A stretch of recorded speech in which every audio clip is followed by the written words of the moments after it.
Verizon says it's 701. Oh, it is that. No, it's not hot. All right, it's 7:01, so we're already a minute behind. I'll call to order this regular monthly meeting of the Village of Trumansburg Board of Trustees. All trustees are present. Any changes to the agenda? I think Vicki had a change, right? I have two changes. One is we need approval for me to sign certificates of substantial completion for the sidewalk project. And we also have to approve a permissive referendum. I'm hearing soothing music. Somebody has their alarms on. Soothing music. Keep it playing, just turn it up a little bit, and I'll be asleep up here. We will have a permissive referendum to approve spending of some money for the Zoll AED or Autopulse? Autopulse warranty. Anything else, any other changes to the agenda?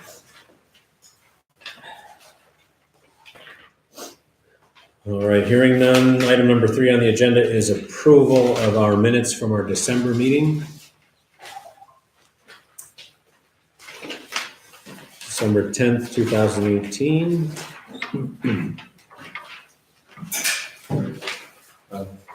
I would like if we added detail. What added detail? Sure, and then there's a couple other things like from my report that show up on there that wouldn't usually, and I appreciate that. The only thing I noticed was that at the end, the motion to adjourn is 10:30 and actually adjourning is 10:45. Thank you for pointing that. So Probably doesn't matter. but- I was not here. Vicki had been excused. I actually was gonna highlight that and ask you guys what time you left because I don't have that information. I think it was probably 10:45. It was at least 10:45. Okay, It was probably, I think closer to 11. I'm sure it probably was. I didn't know at the time, but. So I can, I'll certainly change that next time. And the motion to return to open session would have been at the same time. Got it. So the last Any two. other edits or amendments to the minutes from December 10th?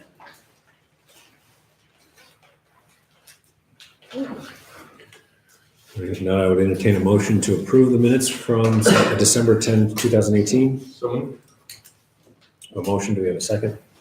second. Any additional comments, questions?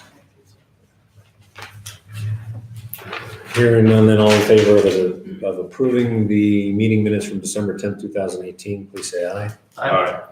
I'm abstaining. Opposed? One abstention. Okay.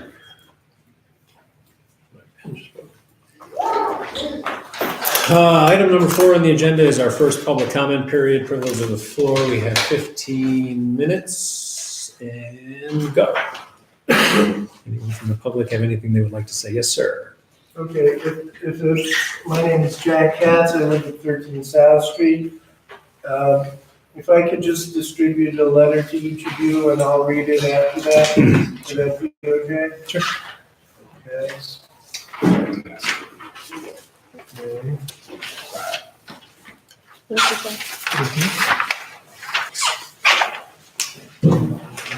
Dealing hard.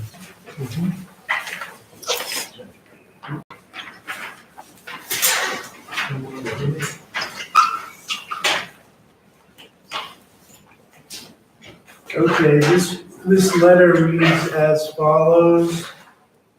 Let me put my glasses on so I can read it.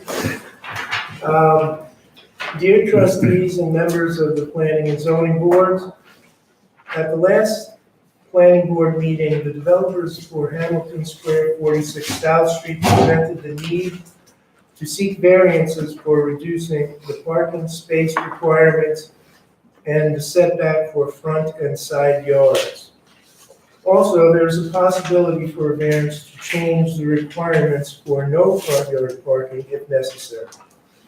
Although the BZA has substantial authorities, I believe that reducing parking space requirements and setback requirements by half, which is what they asked for, would be inappropriate appropriately scaled and not in their purview. If the planning board recommends that the BZA consider these variances and they subsequently approve them, I believe this would amount to de facto legislation. The village has appointed a zoning revision committee whose tasks are to update the current zoning ordinance and comprehensive plan. Should these variances be granted by the BZA and accepted by the planning board, a new precedent would be set. Variances of this magnitude would in effect become the standard. All parties would use this reasoning on decisions for their requests for variances. I believe that upon broad and close examination of the implications, that a determination in favor of the applicants will result in changing the zoning laws without approval of the Board of Trustees. It is that board responsibility to change zoning, not the planning board nor the zoning board of appeals. I realize that the trustees have taken a hands-off approach to interference with the planning board during deliberations on subdivision and site plan reviews. However, it is up to them to revise the zoning laws.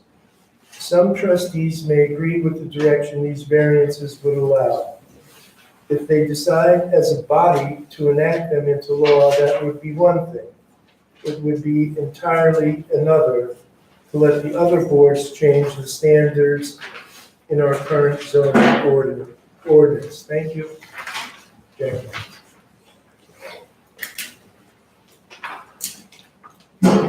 Floor is still yours if you have anything else. That's all I got. Any other public comment? Sure. Might as well. Tom Pepe, Pennsylvania Avenue, Evening Post.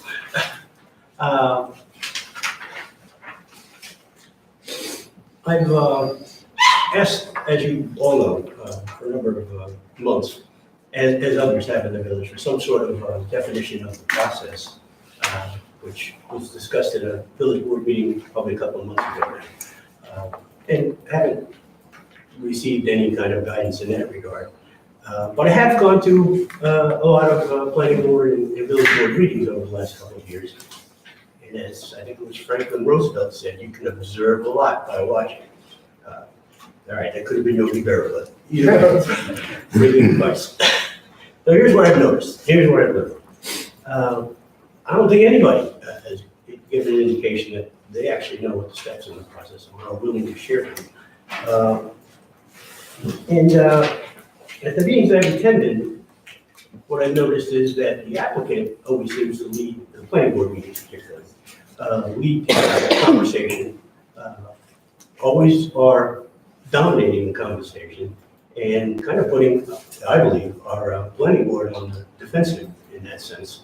You know, like this, I guess I was expecting more of, they always seem to be, instead of our planning board representatives trying to, not trying, but demanding, if you will, for the applicant to show how they're going to comply with our zoning codes.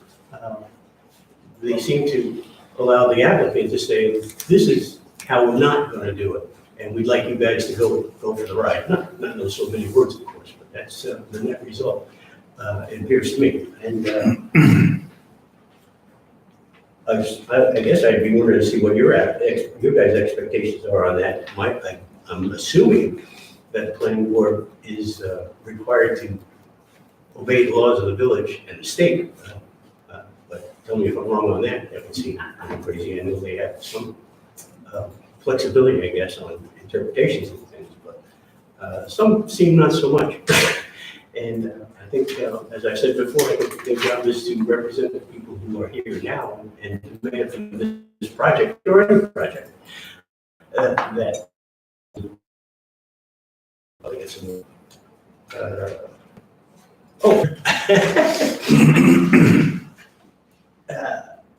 As many of you know, I walk around the village fairly frequently, same path, for the most part.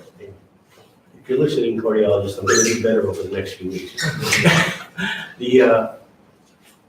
There almost always seems to be 2 or 3, I get bags of pet excrement at the corner of, this is my path, and maybe other places as well, but Halsey and Pennsylvania Avenue. And just the other morning, usually they're in a corner somewhere. And just the other morning when I went, there were 3 bags right in the middle of that intersection. I went around the corner to Camp and Elm Street, and there were 3 or 4 or 5 more bags tucked in by the fire hydrant. And my understanding is that from others in the village that they've seen similar situations in other places. While it's not the most important thing on your agenda, I'm sure, I just wonder if there's any kind of guideline or ordinance for that kind of thing. The good news though is I guess when I went walking Sunday, they were all gone. But, it seems to be a recurring kind of a situation. Sadly, that's actually an improvement from a few years ago when when those plastic bags were being dropped into our storm sewers. Oh, And I can't say where these ones went. They're just gone. the pipe that needed to be cleaned out in under 96 by the Methodist Church a few years ago. There was a large tree trunk in there, but there was also a lot of plastic bags of stuff. It is not legal to leave it, Okay. but someone has to observe it and report it, essentially. So unless or until everyone's comfortable with cameras on every corner, we're going to have to hope that people. We don't have those now?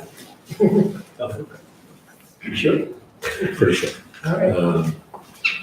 To your earlier, I will make one comment on your earlier comment, Tom, about process. I have actually addressed it a couple of times, going all the way back to last year's State of the Village in terms of the process and timeline. My anticipation last year was that it would be at least a year, and here we are a year, and it's not looking like it's going to be done anytime soon. So the process and timeline for any application before the planning board is essentially at the planning board's discretion, with some dates set in. So, once an application is submitted, then they have a certain number of days to have a first meeting and so on and so forth. But as long as the applicant, who has the absolute right to change their application at any time, this is not a village project where we are under village timeline. It is a private property owner who has submitted an application, no different, scale aside, scale is very different, but conceptually it's no different than if I want to put a garage 10 feet from my property line instead of 15. I have to apply for something. And then if I change my mind and say, well, I don't want it 10 feet, I want it 12 feet. Now I've made a change, and as the applicant, I have the absolute right to change that at any time. So as long as these changes continue to occur, and the applicant has the right to say, well, we're going to change this, that, or the other, so we'll need to essentially resubmit that portion. And this could take a really, really long time.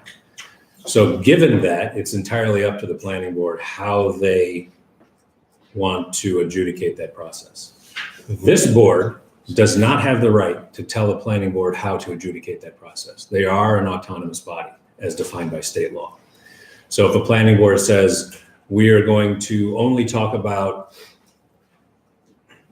picking up our dog waste, then that's what the planning board can decide to talk about, even if it has nothing to do with the project scope. If they are willing to continue to allow the applicant to speak to that portion of the project that the applicant deems not changed from the last time they happened to be here, then that's within the planning board's purview. Beyond that, I wouldn't be able to comment on the process or the way that the planning board is seeing the process through, because that is their job. Well, a couple things. Do they have no responsibility to at least request that the applicant for any project respect and follow laws of the village, or tell me why you're not and what the benefit is? It is certainly the job of the planning board to see to it that the portion of the zoning law that the planning board has jurisdiction over is followed. But if they are still reviewing that, they can review it any way they want. The law doesn't say the planning board has to address A, then C, then B, then F. The planning board can say, we're going to do Z first and then get back to A.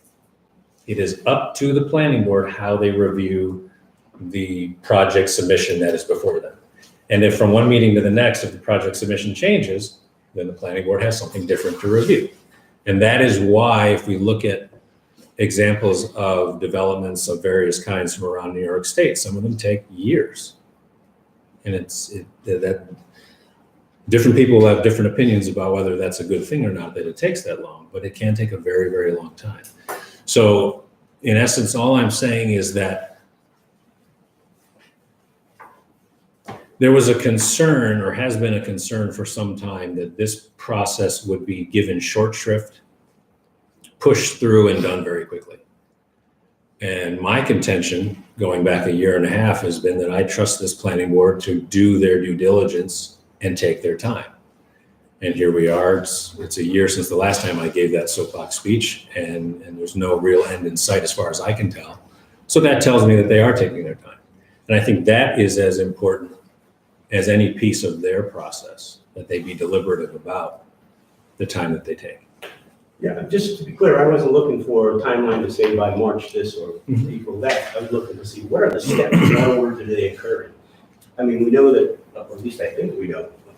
Well, actually, I don't know, but, we've gone to site plan. I don't know if that's supposed to come before or after subdivision review. Can we agree that that the planning board needs to follow state laws and village laws? Sure, but it is up to the planning board how they conduct site plan review. That is state law.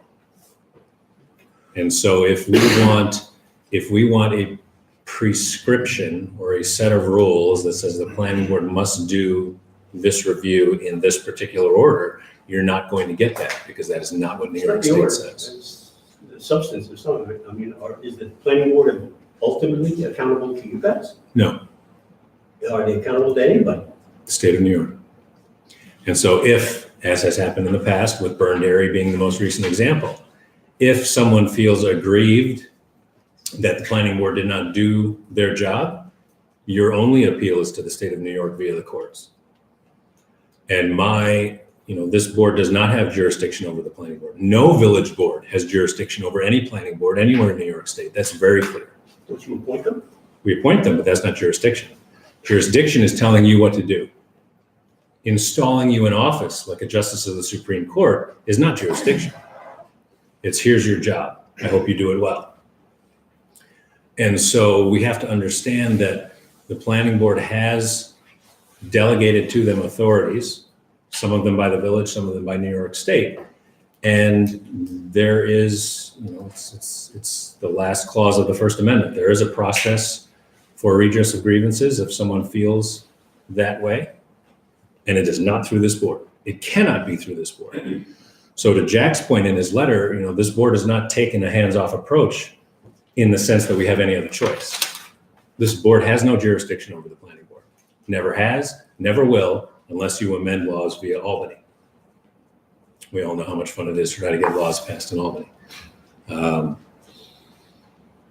So my confidence remains that the planning board will do their due diligence as they see fit, in the order in which they see fit, over as much time as it takes in their estimation. And I imagine, given this project, as we've talked about for a couple of years, I imagine that someone on one side or the other will feel like they didn't do their job, depending on how they decide. And then there is a course of action for that.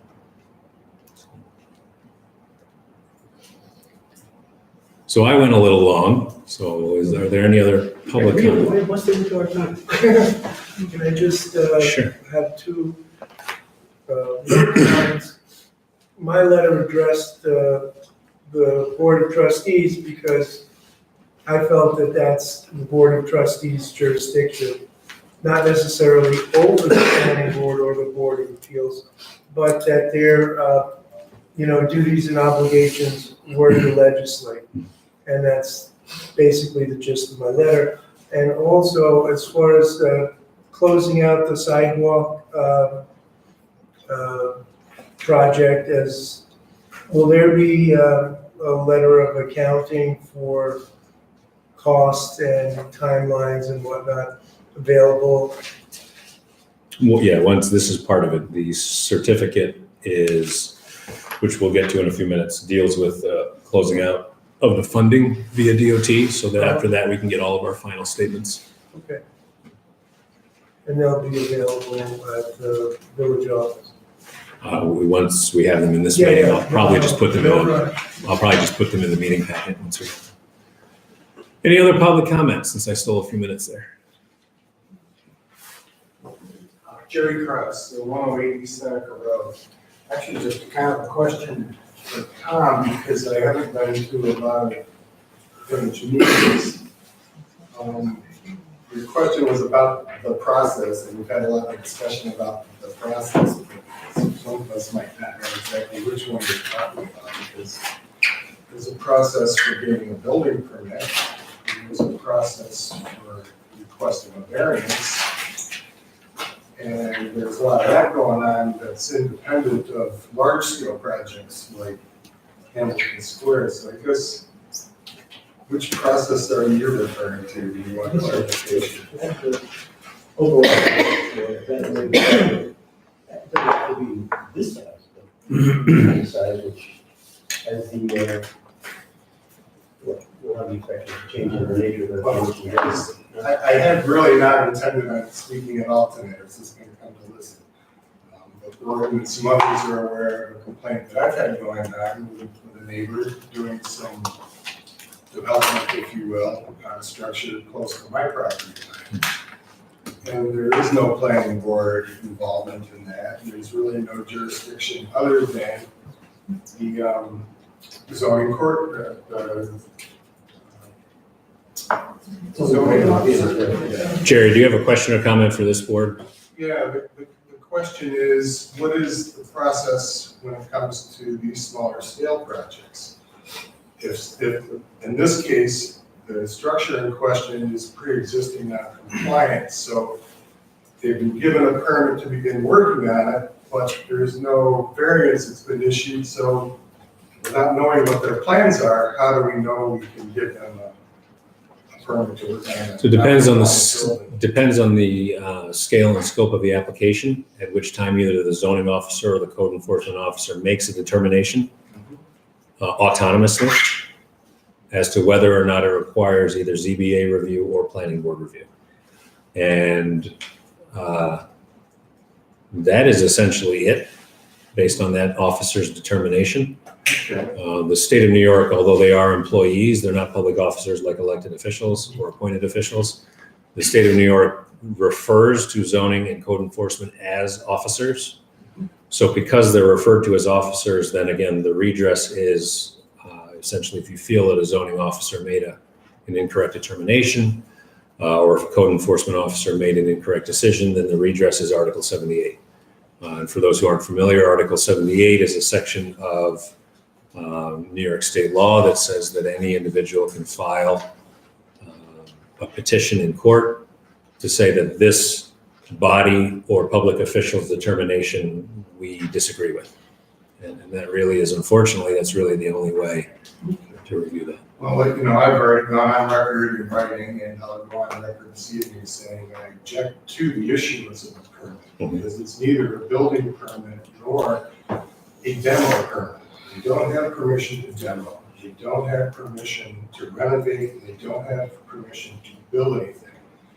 Yet they're doing major construction, fixing the foundation and the structure of this building. It's just an incredible scope of work going on, and it's not requiring any kind of engineering or planning or anything. So I just want to go on record that I object to what's going on. And my only recourse, as I understand, is when it goes to the zoning board of appeals, which if they're deciding they want to build Parkinson place, that's my recourse, is to object against it there, which I will do. But since the village has issued the permit already to begin what is really a narrow scope, limited permit to shore up the building, fix the foundation, fix the floor, and fix the structure. That's major work. So that's all I have. I'll pick it up another time in another forum where it's more appropriate. Any other public comment? I'll take one more other than Jack for the moment, if anyone else has anything they want to say. And then we have another public comment period at the end of the meeting. All right, Jack. one more. If there is a determination by the zoning officer or the code enforcement officer who is, I think is acting as the zoning officer now, then you can go to the zoning board of appeals now and, lodge an appeal. You don't have to wait until construction starts. I think if you have an objection to the determination by the zoning officer, you can appeal then. That's all I got. All right, we will have another public comment period at the end. Is that correct? It depends on which party you are. So if for instance, we're gonna get out into the weeds in a hurry on this, but if it's a zoning officer makes a determination one way, then a property owner or someone else disagrees, then the appeal may not necessarily be to the ZBA. The ZBA exists primarily for the property owner who is denied something to appeal the decision. So it depends on the type of decision, it depends on who makes it. And beyond that, as to when, we'd have to actually look at every single individual case. And I probably have to refer you to counsel to make sure that I'm not giving you incorrect information, because I'm not your attorney and you're not paying me for it. But the short answer is it depends. Some appeals go directly to ZBA, others would need to go to court. Well, just so we know, the basis of my complaint is that it's non-compliant now. It's 5 feet from my property line, so they're proceeding with work. I don't believe they should be. So, thank you. All right, item number 5 on the agenda is representatives. I see one. Nancy, it's all yours. You see your 2019 village liaison, freshly reappointed. And I'm happy to be. We had normally, we meet right the day after you, but because of the calendar, we met last Tuesday. And last Tuesday, we did vote to approve both the fire and EMS contracts. And we'll be making our payments by February as required. And we are hoping and urging that the village will fulfill its part of the contract by making sure that we get reports on a regular basis. So that was pretty straightforward. We also approved an agreement that's actually on your agenda for tonight regarding an agreement to allow the town to develop a small 3-car parking area on a property that we own at 23 Salo. And I wanted to just thank Gordon for helping us sort of find our way through the thicket. And it is essentially, as you know, what you proposed with a couple of tweaks from our attorney. And we do have a new attorney, which we're quite pleased with. Candelike Sacconi is a partner with True and Walsh. So she goes by Candy and KHANDI. And we are pleased to have her on board. Mariette Geldenhuis, our former attorney, was shifting her focus and using her time in municipal law. So she recommended Candy and quite pleased. Also, this affects the village. The town was somewhat surprisingly awarded a pretty good size state grant to replace the bridge going from Lake Street to Cemetery Road, which is in pretty poor condition. And apparently, the county helped our highway superintendent submit a grant. We didn't know about that until it was approved.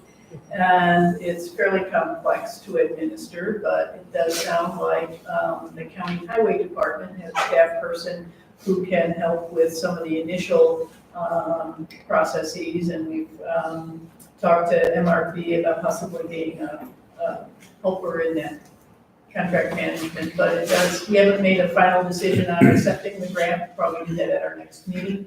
But it does seem like the bridge is in need. Technically, it's in the village, but for reasons that elude all of us, it is a town responsibility. And normally bridges in the town are replaced by the highway, the structure's replaced by the highway department, and they do the work, we pay for the surface, they pay for the under. It's all very complicated, but we're learning more about that. But the idea is the bridge is in poor repair, it needs to be replaced. We apparently have about $1 million of money to help with that. And we probably, if we get the administrative support we need to do that, we'll move ahead. But I don't know more yet about the timing, but certainly it will keep you informed and try to loop, if in fact we're moving forward, obviously we'll want to loop your, Devin and Dusty in, so you'll know sort of what's happening when. And since it is sort of the only way that connects that part of the town and the village, obviously if there are closures and whatnot, we'll make sure everybody knows well in advance and that kind of thing. But we're way far away from that, as you well know from your major projects. And the other liaison assignments we did at our organizational meeting is that Michael Boggs will continue to link to the fire department, and he and I will tag team on the EMS. And I appreciate it, I think it was Tammy that sent out the same notice that we had, or it was Ben that sent the notice about the grant meeting. I think that was Kate, actually. Kate sent it, anyway, the county is holding a meeting about a couple different county grant programs, and holding an information session about what the grants are, how to apply, and all of that. And that's on January 24th, and I indicated to both Keith and to Ben that I am planning to go to that meeting anyway for the town, and would be happy to pick up materials and share notes. And I will share with both of them, but if there's anybody else that wants that, I can include. Sure. Yes? Yeah, please. I can do that. So, if there are opportunities, I know Ann has talked about those grants, previously from the county, so, housing, recreation, and the way of everything. So we'll make sure we all take advantage of that, because I think that, I don't think there are any cases in which the town and the village would be competing, whether or not there's an area where we might want to submit a collaborative proposal. We'll see once we understand the groundwork. So more to come on that. Excellent. Good for me, unless you've got- Any questions for Nancy? Just to say thank you for attending that and sharing. Yeah, unfortunately, I didn't have the kind of flexible schedule that real people with real jobs don't have to have the time to go to. Want to start a revolt based on all trainings for government, or informational sessions also need to be Business hours. afternoon, during the weekday. Happy to pass that. Makes it very difficult. All right, thanks, Nancy. Sure. Item number 6 on the agenda is a presentation of the stormwater investigation that MRB did last year, actually. I will say that they actually had this prepared towards the end of last year, but between these meeting schedules and the holidays, it's my fault they're only here now. I kept pushing them off, so glad to hear it now. All right, thanks for having us here again. I got just a findings report, hard copy if you just want to pass them along. And if there's space on the tables, I can put out the maps that we actually sent along, if you'd like. I'd like to see. There's multiple maps, and I'll give just a quick rundown. So the first map is kind of the overall look of the village. We kind of broke it down into 4 quadrants so that we could get a closer look. The second map, page 2, is actually more of a directional flow diagram to get an understanding. As part of this proposal, it was, let's get an understanding of where there's infrastructure in the village and where our stormwater is actually going. So that's, you guys want to share. You have one and you want to, you want to hold it up. Other people can see it. Can we really get anything from the planning board was asking about that? Standard diesel thing. We have like 5 of them. How many do we need? See that tube behind you? It's full of them. Are they using 7? Yeah. Like intense stakes, so quick. Thank you. Is this a stormwater report for the whole village? Say that again. Is this a stormwater report for the whole village? Yes, it's, Don't take your eye out. They kind of just spring. yeah, they're both the same. I have You one good? additional. Good try. And that's everyone, but it's me. I'm gonna tell you that. I'm making it. Alright, so this is what it's supposed to say. How many IT professionals does it take? To have a physical display. Just one village clerk, actually. And then that's where it stands. And then we have. Whiteboard. Is that someplace? Okay, so it's never First gonna pen say. instead of putting bar out. You got the clips? Maybe. Yeah, it's not this. I'm not gonna hold it, but then you can't see it. It's electronic. I'll be able to light it. It's really good.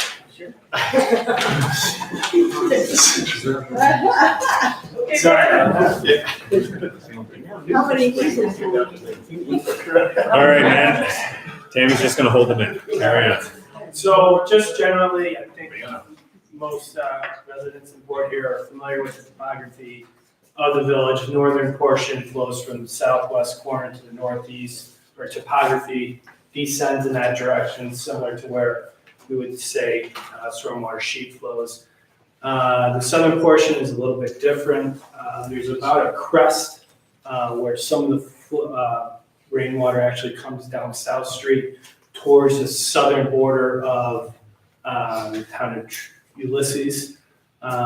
So it varies in nature with still some of that portion going southwest to northeast. So boots on the ground for this. Went around, took pictures of the infrastructure, whether catch basin, pipe, outlets, to just get a kind of a general understanding of what was existing, as well as kind of looking and seeing where there could be some issues. Generally speaking, New York State DOT infrastructure appeared to be sufficient. Weren't any complaints from the DPW whether or not there was overflow in catch basins, undersized pipes. One general note that kind of was a recurring investor note was that drainage swales in the village were overgrown, potentially impacting the hydraulic capacity of those stormwater management infrastructure. During October 2017, many of the catch basins were plugged, I'll call it with debris, which would be expected with roadside pickup of clean debris. Just a note to bring up to the village that considerations from a residential homeowner may want to not put their pile of leaves on top of the catch basin, so on and so forth with that.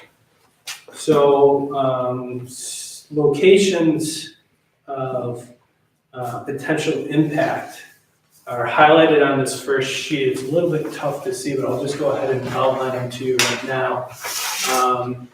East Seneca Road in the northern portion. Tammy had mentioned that the property at Congress and East Seneca Road has dealt with some flooding in the past. Let's see. One. So there's a couple areas through here. Just to the east of Prospect Street along East Seneca Road, DPW had indicated that there's some potential flooding of the property right there. About 60, I think it was 64 East Seneca Road. And one item from there that is important to bring up is that along East Seneca Road, there's a large diameter culvert that crosses from the northern portion of East Seneca Road into the village of Trumansburg. So essentially from the town of Colbert into the village of Trumansburg. The area, the drainage impact where that culvert is conveying flow from was unknown without even doing an investigation of that overall drainage area. We're looking at a 24 to 30 inch pipe that's ultimately at the end of East Seneca Road, going out an 8 to 10 inch pipe. So we got large pipes upstream conveying what could be a lot of flow through an 8 to 10 inch. So potential for a bottleneck along that area. So that's in the town of Colbert. That crosses over into the village of Trumansburg. Can you say where that is? Because it's just up from Washington? It's it's at Congress. You mentioned the Congress. So there's a pipe that crosses diagonally from the north side of East Seneca Road to drainage swale on the southern portion of East Seneca Road. So which pipe is it? That's a good question. Good question. Further up, there's on that same stretch, at Jerry's house. Oh, that's what I'm wondering is. It goes where this across the street towards Cove, Oh, not, So, so it's transitioning back and forth there, is that what you're? it sounds, I was surprised to hear you say it was coming from Covert to us. Correct. It would not have surprised me to hear that it was going from Trumansburg to Covert, the field across the street. Yeah, there is, in the approximate vicinity of Congress, to the west, there is a drainage swale on the northern portion of East Seneca Road. That Okay. portion is what is conveying flow with that 24 to 30 inch culvert. We need to take a look at that because I think Probably right. we're circling it ourselves. Yeah, that could end up not being Covert and be us all together. Because I'm fairly certain there was a pipe that I knew about that was supposed to go from the south side of Seneca Street over. And it proceeded underneath the road and over. Okay. it does, that's where we've been dealing with the flooding. Right. Behind the old Dan house there, but, it's at about 114 East Seneca Road. Okay. Where it comes across from the south side to the north side, then goes down the ditch on the north side of the road. Next Comes back over. Ours also filters into there. Gotcha. There's also been a significant amount of construction on Prospect Street that feeds off into Seneca Road. So there's additional, over the last couple of years, there's been additional throughput through that swale that is flooding even further up Seneca Road, like in front of Gotcha. Petrovics and Mescals and there. And from Mescals till Petrovics, it narrows as well. So, Correct, and that's, essentially, point here is that we've, near 64 East Seneca Road is a bottleneck for what we're all indicating all these pipes conveying flow to, so. I don't know the numbers of the houses, I just know the walls. During, in quadrant 1, quadrant 2, near Washington Street, McClellan Street, and Cayuga Street, tends to be very flat through that area. Not much infrastructure was documented through there. Just given the terrain, maybe tough to see, what improvements could be made just with gravity alone. Cayuga Street, there's catch basins with individual pipes that discharge to the southern side of Cayuga Street. On that southern side of Cayuga Street, it's a pretty steep embankment. So we have pipes that are discharging just to atmosphere, and some are beginning to erode away at that bank. It's something that we should keep an eye on, and just want to make note of that. You got free-flowing water that's going to eventually erode the soils around it without riprap or some stabilization. But they're going through pipes into the cliff, right, which is going down to the creek, Just flowing on the just flowing down that hill. That's all their properties are owned by the boroughs. So, I don't think that there's any housing down there, which is why you're not getting any complaints. Okay. I mean, it depends on where we're looking. One of those runs through my lawn. Yeah. Okay. Another note, west sidewalk along Union Street, DPW staff indicated that there was a stormwater channel underneath the sidewalk itself. May be very old.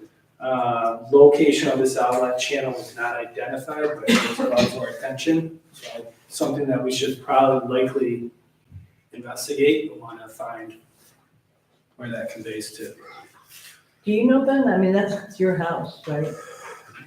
Right. and Well, the it's a one on corner right Union in Street your that house. he's talking about, I have never seen, I know nothing about it. That's- So there was new stormwater put in along Union Street maybe a year or two ago, and right Right. after we had just gotten done, or started with this project. That was on the upper, West, On the- yeah, it came down on that hill. That sidewalk on the west Right. side of Union Street is indicated that it was conveying stormwater Right. underneath. It's actually a channel with slate formed on top of it.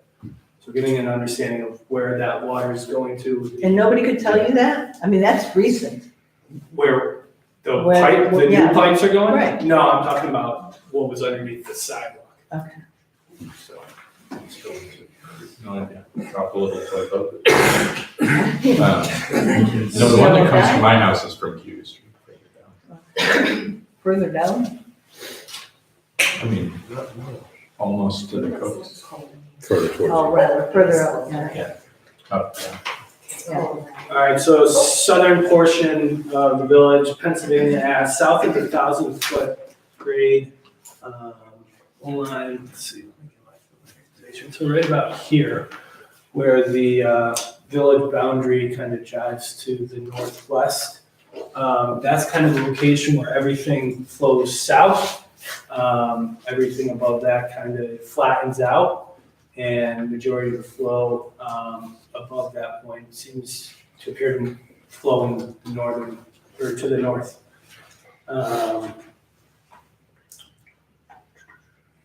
One area that the homeowners were actually out while we were doing our field investigation was at 110 Larchmont Drive. Appears to be relatively new construction. A lot of the flow actually comes Is that the one on the corner? not on the corner.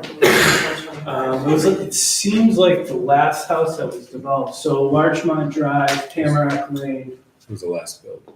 all, there's, flows coming from both ways, with a discharge pipe. Next door to Roger Moore. To the southern end of, You'll never remember. southern end of Larchmont.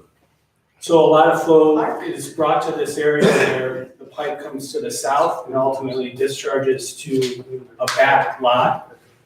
If we compared the aerial imagery on these maps versus what was on Google Earth, you can see that there's quite a big pond constructed in the back.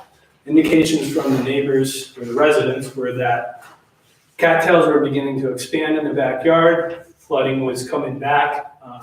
Understanding the impact of what that development, residential development to the south and the construction of that pond did to the actual drainage. Right now it's unknown. Investigation into what the impact would be. I mean, it could be exhaustive, including survey, trying to get an understanding, town, village coordination of that investigation. But that was brought to our attention in the field, and we did walk back and take a look at it and compare earlier and older aerial images, so. Pennsylvania Ave, north of the 1,000-foot grade line that I indicated to you. Let's see, it seems like the ultimate outlet for that flow is Greg Street to the south of the post office base. At the end of Pennsylvania Ave, there's a pipe that goes diagonal, appears to go diagonal across the many back lots, comes to a catch basin and ultimately outlets at the treatment creek. Part of the reason why that retaining wall is not in very good shape at the footbridge. Gotcha. There was an area along Pennsylvania Ave determined had some drainage issues which looked like downstream maintenance could have been impeding hydraulic flow. I know, just speaking with the DPW, that some trees were removed, some grades may have been modified, but it appeared that the swale was backing up and flooding homeowners' property.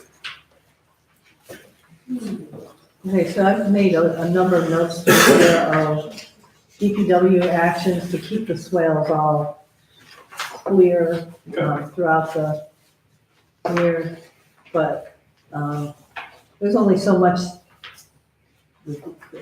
Just keep going. A couple more, and then there's some recommendations. Pardon me? A couple more areas, and then there's some recommendations. Right. So I think those areas I've touched on, 62 East Seneca Road, Larchmont Drive, Pennsylvania Ave, in the proximate vicinity of 214. Number 7 and number 10, Halsey Street, got pictures of flooding on the residential property itself. I'm not sure if that's in the village's jurisdiction. And then there's a couple other areas. 35 Bradley Street, resident was out, stopped me and indicated that they had some issues there periodically.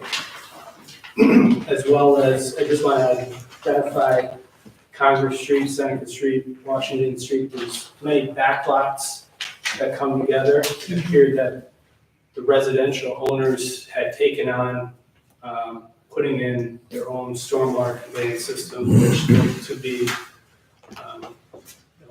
was handling with the flow.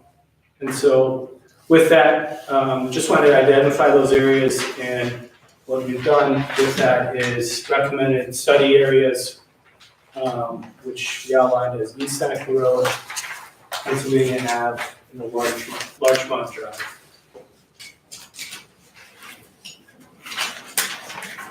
So if there's Have you,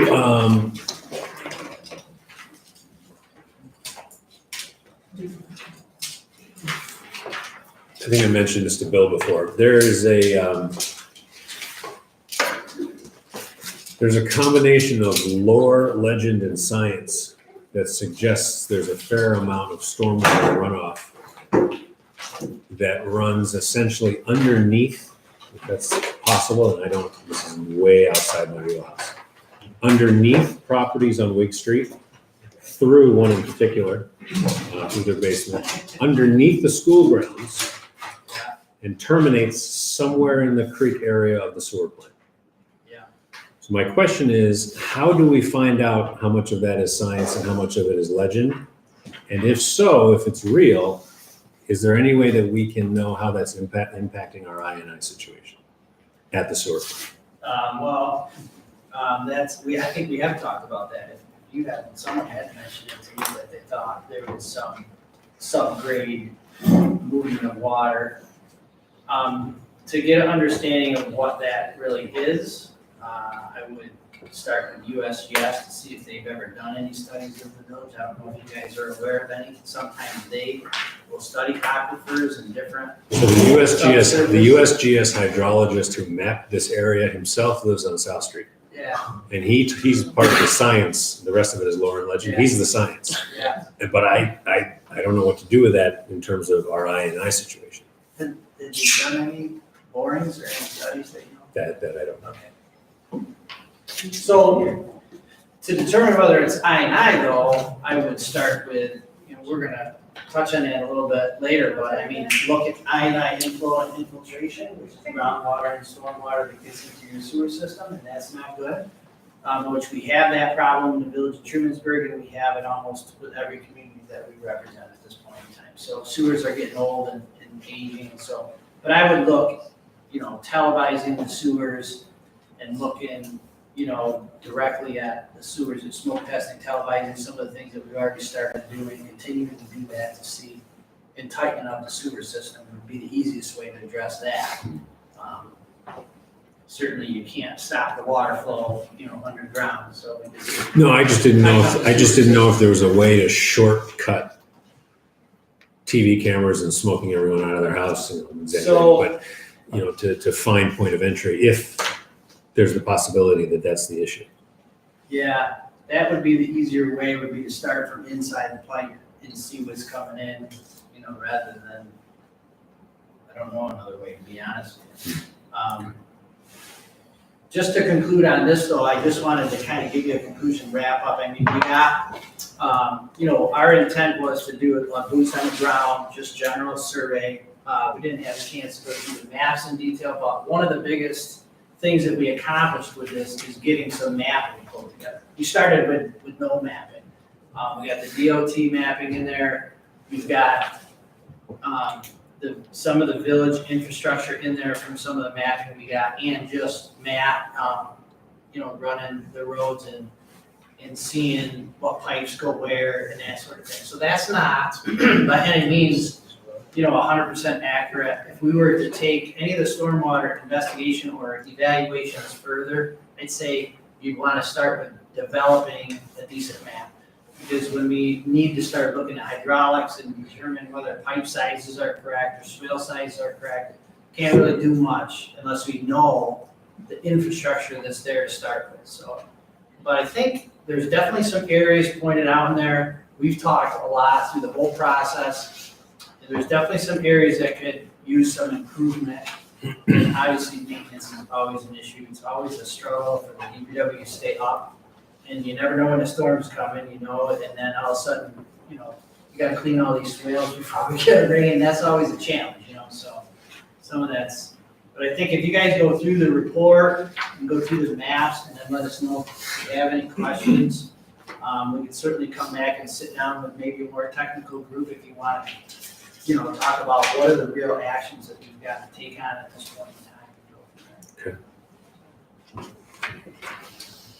Two other things, Lord, and I want to take the stage, but you asked about I&I. We have been waiting to go back out and do the flow poking, which is flow measurement, to see how some of the improvements and some of the things that have been done have impacted. We obviously know at the plant, though, based on the last few months of data, we still see high flows at the plant. So we haven't resolved the problem altogether by any means. Our thought process at this point is that instead of waiting for wet weather flow to do the flow pumping, I think some of the televising that we recommended and maybe smoke testing in certain areas, we should just move forward with that. So there were some areas that we had identified to be televised. We could still wait to do flow poking and try to pare down some of those areas, but we'll be waiting till spring at least. So that's just something to think about. But we've done smoke testing. We did some. We did a significant portion of the village, I thought. I thought we had taken most of it and didn't come up with much. And anything that you came up with up to this point, like new basins behind Tompkins County Cross, having the trailer park deal with its issues. I mean, we followed up and cleared each and every one of those and still don't see much of an improvement here. Yeah. Which is the discussion about the aquifer. It's like, where is it coming from? Yeah. As my email suggested, go ahead. I'll get there. And that's exactly right. That we've done some investigation already. We've made some improvements. We haven't found a smoking gun, I'll say, which is sometimes we do and sometimes we don't, to be honest with you. So in this case, some of the infiltration also could be just coming from the pipes themselves, from cracks in the pipe and from groundwater, which is the most difficult to address. If we found a catch basin tied in, we'd be like, yeah, that's great, easy thing to fix as long as we can put the stormwater somewhere. It doesn't look like that's the case. So televising would tell us certain sewer areas that would need to be relined or replaced, or if there's areas that need to be cut out. What Deb's alluding to too, we've talked in the past when we designed the wastewater plant improvements. DEC has specific regs that require you to act based on an annual average. And there's also a regulation that says your maximum flow can exceed the capacity of the speedies permit. When we design plants, we design for average flow, which is your speedies, and we design for a maximum. So in fact, we haven't been violating the treatment process because we have designed the plant to be able to handle those maximum flows. But every time you get a maximum flow above your average, in essence, it's a violation by DEC. One of the thought processes was that we would go back to DEC, identify the capacities that we've designed and built everything to, and try to get them to increase the allocation to the speedies permit, which I think is a viable solution for us, with the exception that DEC does not typically like to just up our speedies permit because of I&I. What I was gonna suggest, Deb, is that, you know, we take this information, we have a meeting with DEC, they're gonna look at it one of two ways. Either if EPA is putting pressure on DEC, they may say, yeah, let's go forward with the modification of the speedies permit. And that will get us in compliance and not have these violations as often. And DEC doesn't want us to have violations any more than we do.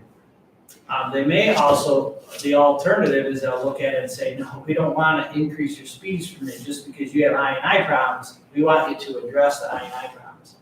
But by going to them and giving them some correspondence in this regard, if we say, look, we have the ability to increase our speedies permit, and if they say they would rather not do that, the onus then falls on them to give us time to deal with the I&I. If we have violations, we have a way to solve the violation problem. And, you know, they have chosen not to allow us to do so. Kind of puts a little bit back on them. You tell us how you want us to approach this issue. Everybody has it. And so that's what I would suggest at this point. Do you have any kind of ballpark on what it would take to televise all of our existing sewer system, So distribution system? when I went through the flow management plan, I reached out to Drain Grid, I think he's local to this area and does work here in the village. And to clean and televise sewer section for an 8-inch pipe was $3 per linear foot. Is the quote they gave me. I think in our flow management plan, I actually tabulated how many linear feet of pipe we have in the village. So I can give a general idea. I want to say it's a mile. Got more than a mile. What's in there, Matt? Why don't you go for it? The other thing I wanted to show you, Deb, I think I've showed you this before, but so you guys understand, we designed the plant, we kept this plant capacity as is, even though we designed for a maximum flow. So we have the ability to increase. But if you look at the map of the flows or the graph of the flows over time, you can see this is your capacity right here. If we saw the low flows up in this area, we'd say Worry about it, yeah. we got a capacity problem, not an I&I problem. When we see that during your dry weather, you're way down here, you're half of your capacity, we know we got an I&I problem.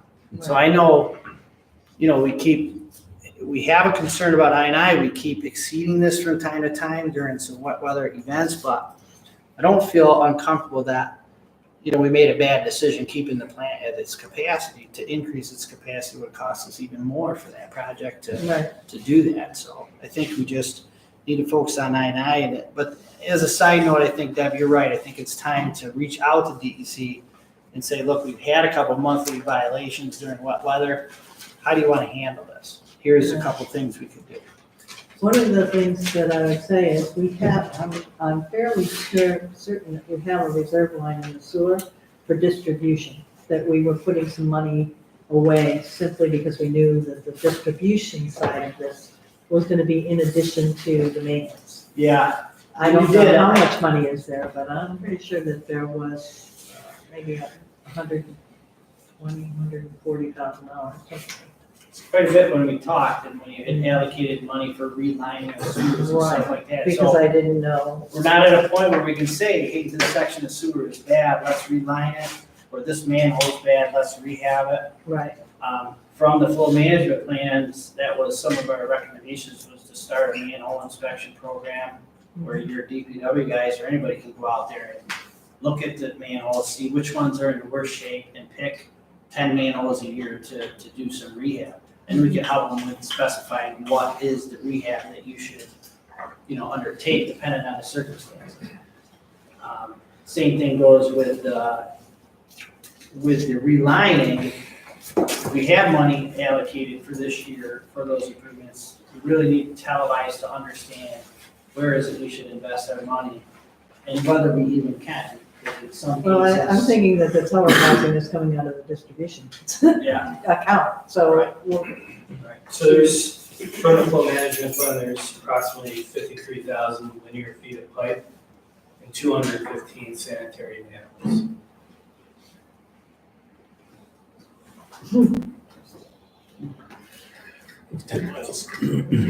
So it's 156,000 to televise. yeah, to televise the whole area. That'd be to televise the whole village. I know we talked before about budgeting, little section each year. Plus or minus. Certainly, I would start with the areas that we already know. We've quadrant, or I should say, broken up the collection systems, identified certain areas that have more flow than others. Right. Yeah, and that's fine.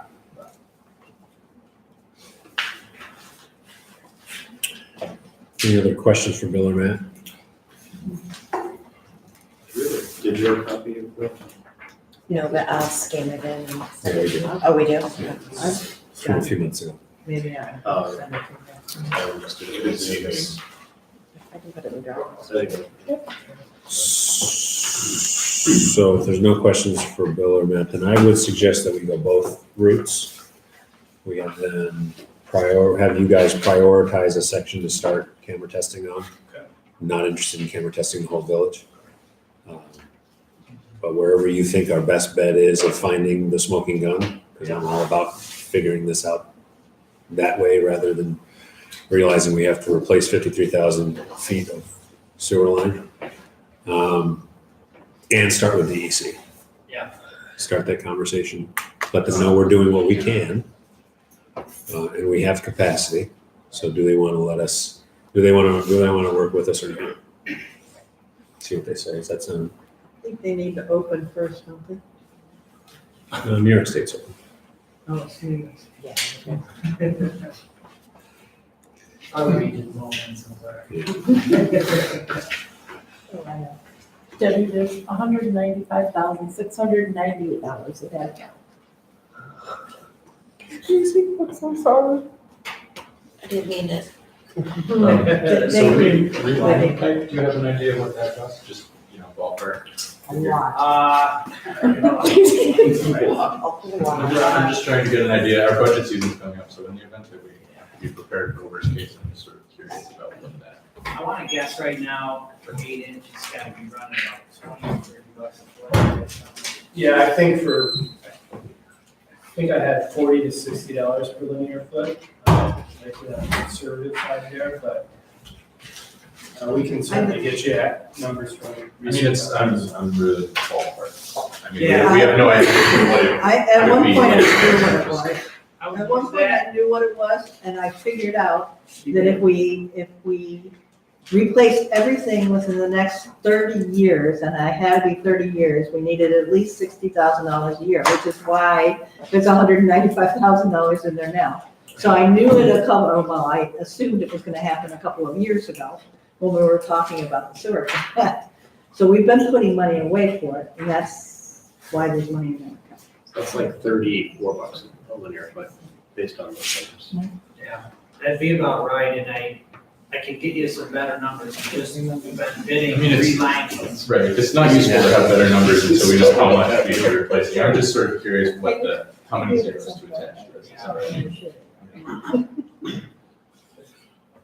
But yeah, I agree with that approach. I mean, if start where you think it's likely, please find something else. The other thing to keep in mind, and this makes it more difficult for a community your size, your plant is 250,000 gallons a day. And I'll just throw some examples out there. If That's you the have- permit. If you have 15 houses that have a sump pump that run during a wet month the whole time, can be upwards of 60 to 80,000 gallons a day. So keep in mind that we're talking about, the sewer system and that. We also had in a flow management plan, nobody likes to do this, it's very difficult, but inspection for sump pumps and things like that. If you have a low area where a lot of people have sump pumps, that can really impact the plant of your size. So it's just something else to keep in mind. We're struggling a little bit trying to find the smoking gun, but it could be a combination of a lot of this stuff. The rain events that we see, it comes pretty quick to the plant, but it tapers off pretty slow. So it's an indication that, it could be infiltration, it could be the pipes, it could also be some pumps and stuff that are tied up. Would you find sump pumps? I mean, if there's a camera in the pipe, you'll only see pump if it's running, right? So You got it. So those aren't, It's not 100% effective. The best thing to do would be going house to house, and I don't know if you have a water meter, your water meter reads are outside the house now, right? A little remote read. Depends. It depends, and most of them are. Most of them are electronic. Yeah. It's no easy way. I mean, you go house to house, and then some of the trouble is people will unhook them for a while and then hook them back in for a while. Well, I think here, people just don't know. You hear a lot about new houses where it's like, can we do this? I don't understand what this is. People, it's been that way for so many generations. Public outreach and stuff like that also is effective. Some people, you're right, don't even know. My sump pump's not supposed to be tied to this, or they don't even. Right, I was talking to the zoning officer, he said he gets that question fairly, some frequency. Something to bring up at the State of the Village. I learned Yeah, many that's things from exactly- Deb at the State of the Village about our sewer over the years. Yeah, I think we have that whole sort of informational session really quick, that was very fun. Everybody was, yeah. No, I think It all I depends. We found out no baby wipes are acceptable. think identifying as best we can what the real culprit is before you start door knocking is probably the best. Yep. Anything else for Bill or me? If we do smoke test it and their sump pump is attached, it won't show? Most of the time not, because if there's enough water in the crock that the sump sits in, Yeah. It's like a trap, the smoke won't get through. So maybe are we gonna do any kind of a survey? Maybe one of the things is, do you have a sump pump? Then we know where we can have to go check.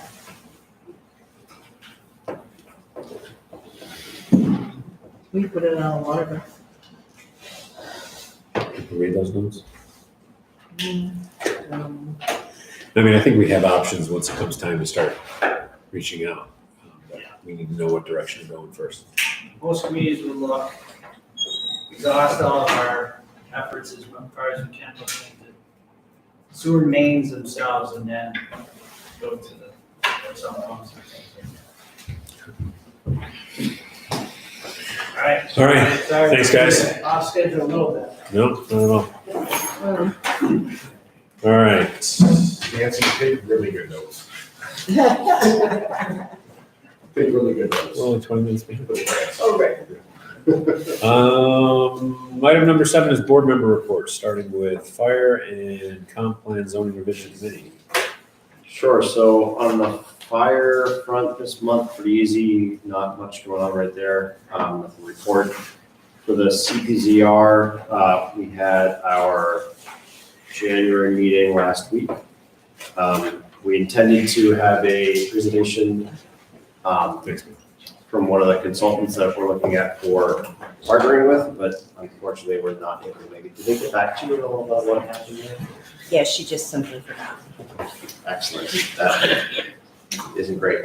Is she get in touch with staff? I've put her and Steph in touch, so. Yeah, so we're gonna try to get that rescheduled. Yeah. In lieu of that, we kind of touched on a couple different topics, things that we wanna ensure are covered in the comprehensive plan review and update. We also talked a little bit about getting more information out on the website so that folks can follow along. So might be getting in touch with you just to put some like minute notes or something up on the page there.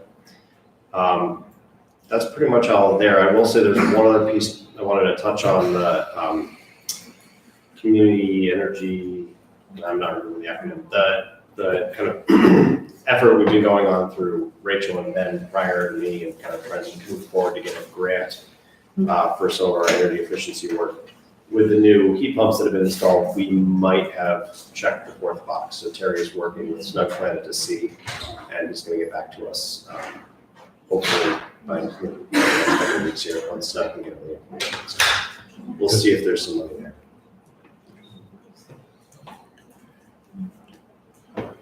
Excellent. Any questions for Ben? So I'm sorry, who was supposed to be the CPZR? Yeah, that was the EDR, was the, Environmental design for. yeah, they're out of Syracuse. They are one of the consultants we're looking at, environmental design and research. That's the word I was looking So we're interested in their response to our RFP. And, gonna try and get show and tell with them and see what we think at that point. Give them a bad Yelp review.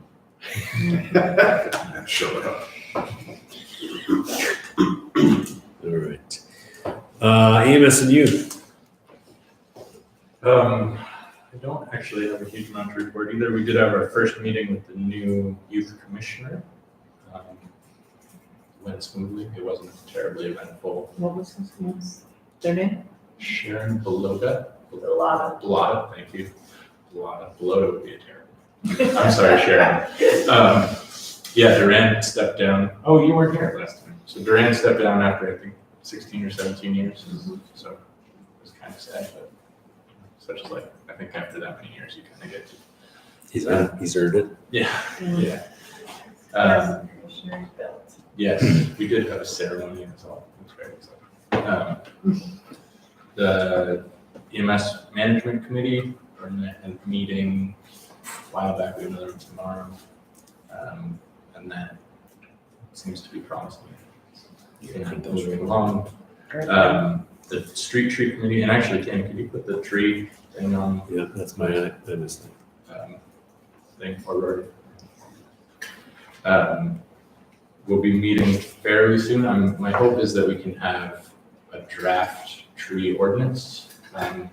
It's, it's fairly rough. It's nothing too restrictive or in depth, but something put on the website for the state of the village so that we can, the goal is to have a sort of public meeting, informational discussion, sort of a low key, nothing like the state of the village, but just a way to get some kind of input and see what people think about trees, about the process, about what we could do, what we should do, what has been done. The more that I've been involved in this, I keep hearing things about the village used to do this, or the village used to do that, and so it's, we're hoping to do that. In any case, so I'm hoping to have a roughed up draft ready for the state of the village.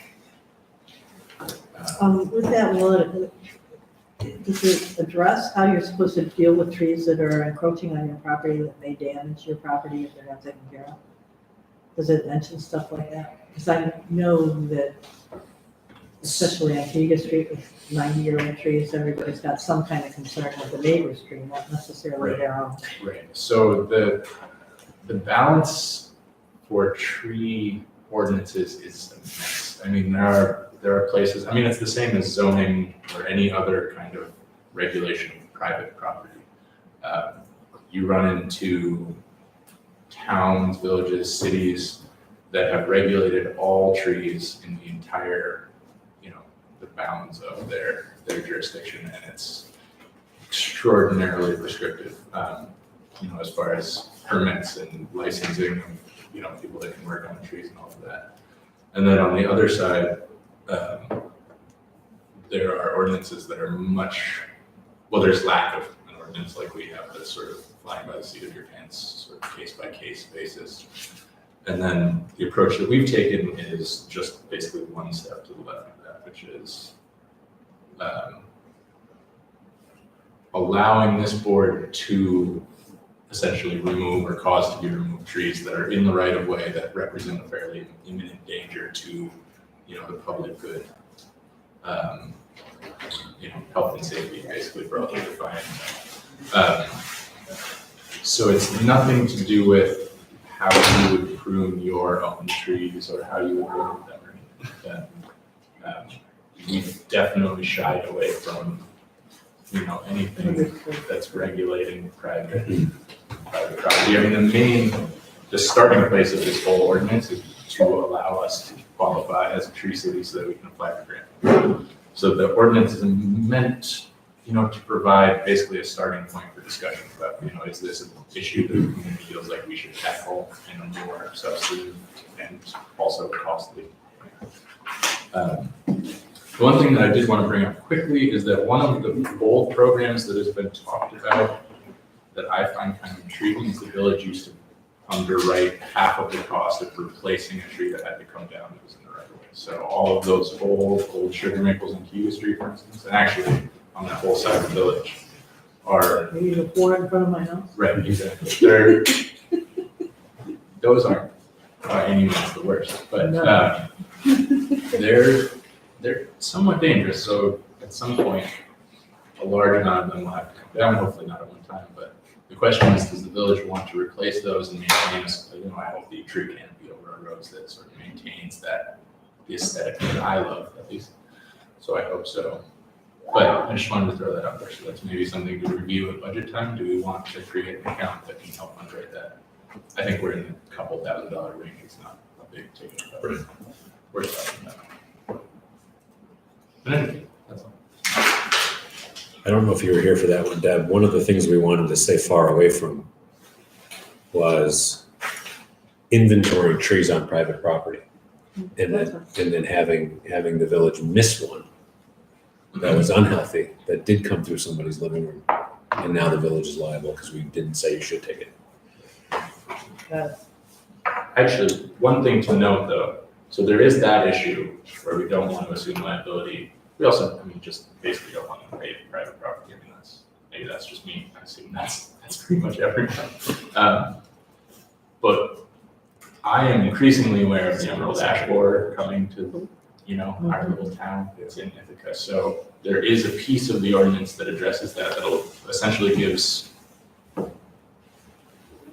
forget if it's this board or the tree committee, but the tree committee wouldn't have this authority anyway. So we would have to recommend as that board to this board the removal of trees, and you could specify, if ash trees need to come down or need to be treated. To me, that is an overwhelming public safety concern that may justify, depending on how bad that gets. If it turns into Western New York, it's incredibly dangerous and the trees are. It's not only the Emerald Ash Borer though, isn't there one for going on the maples? There's a hemlock. No. Insect that's really just destroying hemlock trees, but that one isn't nearly as dangerous. Its mortality rate is similar; it kills the trees, but it's not nearly as dangerous. That ash borer tends to they fall down. It's a scary thing. But anyways, I'll forward that obviously to the board as soon as we have something that's sort of workable. Okay, good. Anything for Ben? Any questions for him? I will point out the trees came up in the CPZR and people were excited to hear about the committee, so it's great to see the work. Yeah, well, you can share the ordinance. I'd love, at this point, as soon as I have that to share, I'm hoping to just collect, information, thoughts, opinions from all of you, from everyone. It's a new area. So we'll see what we can do. Do we know of any municipalities that are things similar to Every. Is it tree ordinance? Yeah, I mean, so it's a question of funding primarily. So anyone who has, we are, small villages like ours, they do not include everyone. But, any major city would have something like that. Generally, most villages do, even if they are fairly small, something similar to what we've been working on. That's a fairly basic skeletal version that doesn't include rod powers or, like in Ithaca, if you work on a city tree, you have to get a permit. Or if you want to cut that tree down, you have to get a permit. Any work that's on right-of-way trees in Ithaca requires a permit. Cuba Heights in the 70s had all of their elms cut down. They just mandated that everyone in the village pay for the elms to come down, which was, again, a public safety concern at that point. All of the elms were dying simultaneously, catastrophically. But yeah, it's very common. Was it the Dutch elm? All right, DPW water sewer, Deb. Talked about it, almost everything, leaf removal, they went out of their way and shoveled as much as they could out. Yep, and snow removal, I think they're doing fine. They're busy now. Yep.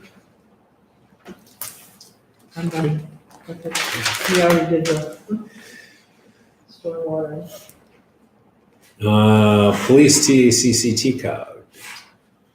So, sure Joe was anxious to get back around the lake, so, I think we can maybe start things off with, a discussion and potential resolution for vehicle and equipment. Does that sound good to you, Joe? Sure. So I don't know if you want to say anything before I kind of lay out. All right, this part of the form is how it works from my office to this branch of government requesting funds and taking a car out of service. And I'm sure the particular order which it should go based on like Chief Fulton, how he presented his. So I would like to start with the request to take 144 out of service or decommission, or whatever the word is with the board. No longer in service. It's a 2011 Crown Victor. Now it's just no longer useful to the department. To potentially replace it with, I was going to ask for that tonight, but I didn't have correct numbers to present to the board to spend money on to replace it. So I don't have that for you tonight, but also a request referendum for a purchase or a lease to own vehicle for the chief of the police. So do you want to take the Crown Vic out of service before we get the Yes, replacement? because it will give in time, because I have to strip it down and then place it in auction, which isn't a relatively speedy process, to take whatever funds are gained from putting it in auction to offset the cost or put it back into equipment for later future use. So, You want to make that motion to declare the 2011, is it 11? 2011. Crown Vic of no further use in the village? so I would bring a motion to retire the 2011 Crown Victoria, no longer used to the village, effective Whenever. immediately. Because it's just for me to strip it down and take equipment out of it. I have not used it for the last few months because of the monetary costs of upkeep of it. I didn't feel it was necessary to prolong and waste money on it. Second. We have a motion and a second. Any additional discussion? Hearing none, then all in favor, please say aye. Aye. Opposed, abstentions. By way of background, the issue of the chief's vehicle, we have precedent in the fire department to make available a village vehicle to the chief of the department for their use. Part of the discussions that Chief Nelson and I had before he was Chief Nelson, in order to woo him out of retirement, involved using that precedent that we use in the fire department and applying it to the police department and making that vehicle available for his use. And that's what he's been spending the last 4.5 months, researching the best way to do that. We had talked about different options, one of them being the outright purchase of a vehicle, but he's actually found a fairly good similar to the financing deals we have with the ladder truck and the new pumper in the fire department, where it is structured as a lease, but we own it at the end of the lease. Given that it will be his vehicle to use, the chief's vehicle to use, we expect that it won't see the kind of wear and tear that you would expect on a patrol vehicle, which makes it at least reasonable to consider this type of financing as opposed to the outright purchase. And by leasing this to own, it leaves the bulk of the money in the reserve account to get the new vehicle that's going to replace the Crown Vic for patrol.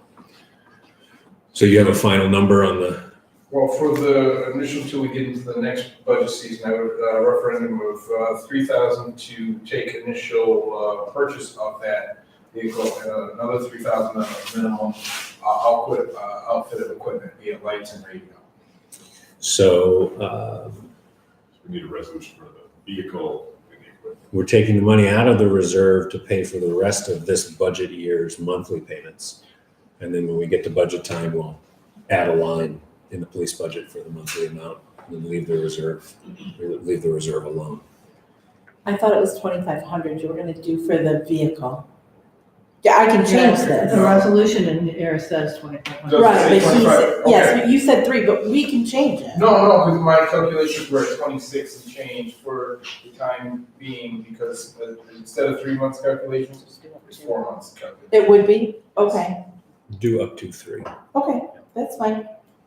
I'll change it, no I big deal. apologize, yeah. No, fine. And the outfitting comes from someplace else? Bush Electronics. Small equipment. Small equipment, okay, got it. Bush Electronics would be outfitting it with the minimum lights, sirens.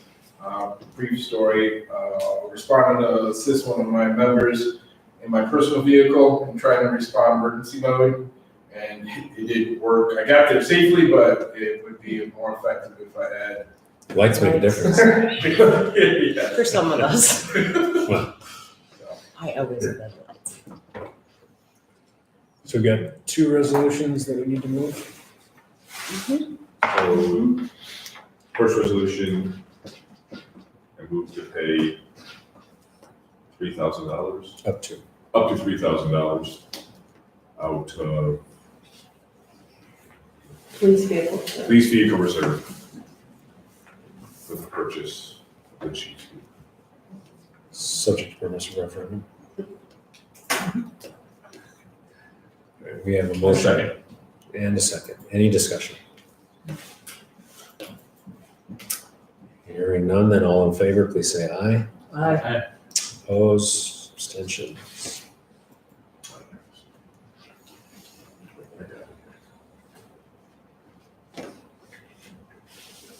Then I would move Board of Trustees to those motion to bring $3,000 out of the police small equipment reserve for equipment for this new vehicle purchase, subject to permissive referendum. Second. Motion and a second. Any discussion? Hearing none, all in favor, please say aye. Aye. Opposed, abstentions. Thank you, sir. Chief, I would ask the personal favor that your Yes. lights not be literally blinded. No, I did, in the fleet management service I'm working with is no, when they ask, I don't need Christmas tree lights, just enough effective to get through traffic, not. I appreciate that. We partially- Speaking not officially. No, but also with that being a future issue with the other agency I work with, is there's dimmer mechanisms to make sure that once you get the stop down, you bring things down, so. I think you should spread the word about those. In New Jersey.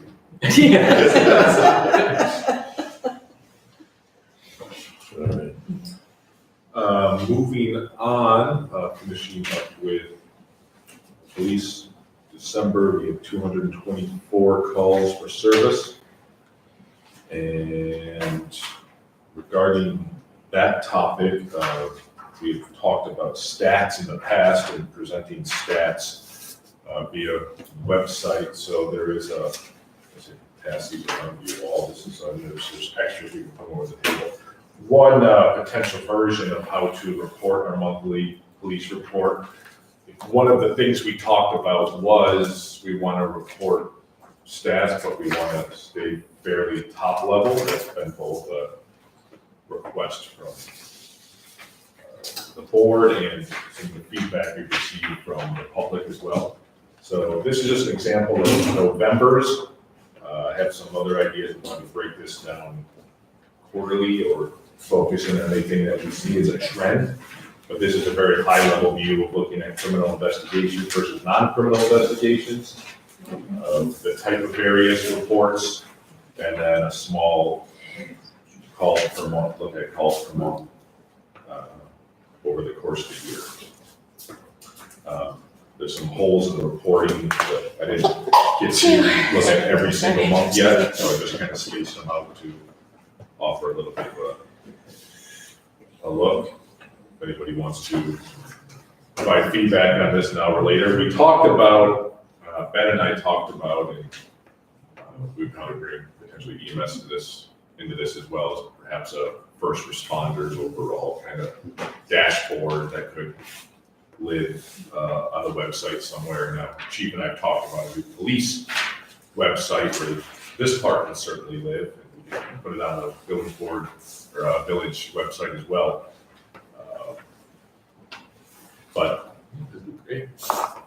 When I imagine high level, like informative, but not terrifying, this is what I come up with. I mean, that's. yeah, I mean, we could get more in depth. I mean, the one question I had is how, will people understand all of these categories and what they mean?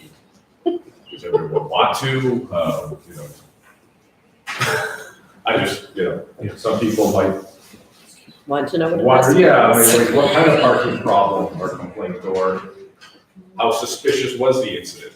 I mean, no, I'm just trying to, you want to be clear. You don't want to leave it up to imagination, but you also don't want to get too in the weeds, I guess.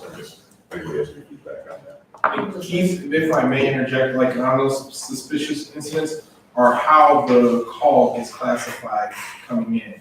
Be it someone in the neighborhood, some shadow, somebody, a suspicious incident, anything where we're checking the welfare, just someone's not answering the door. So that's without fine tuning specifically what it is. So something suspicious could be just a woodpecker knocking on the side of the house. Right. So maybe that's something worth just mentioning then in the report, is that these are classified based on how calls come in and not what they're found to be, might be worthwhile. I think this is good. I think it's great. I mean, I think there's what other people think, but Also, I really think that's great. just a couple of those examples are helpful to kind of get a sense of what kind of falls in that bucket. So don't have to go super granular, but maybe as a key on the side or a glossary somewhere of like, here's just some example of those things, like a woodpecker on the side of the house to something maybe a little more. Not to scare people. Yeah, there's also, there could be a glossary of terms and kind of maybe what they could mean. So, as I look at the pie chart, if this was, I mean, the proportions, unless you have a number to put to the proportions, it's not really indicative. Well, that's the number or of representative. parentheses. No, yeah, I see the 146, but if I look at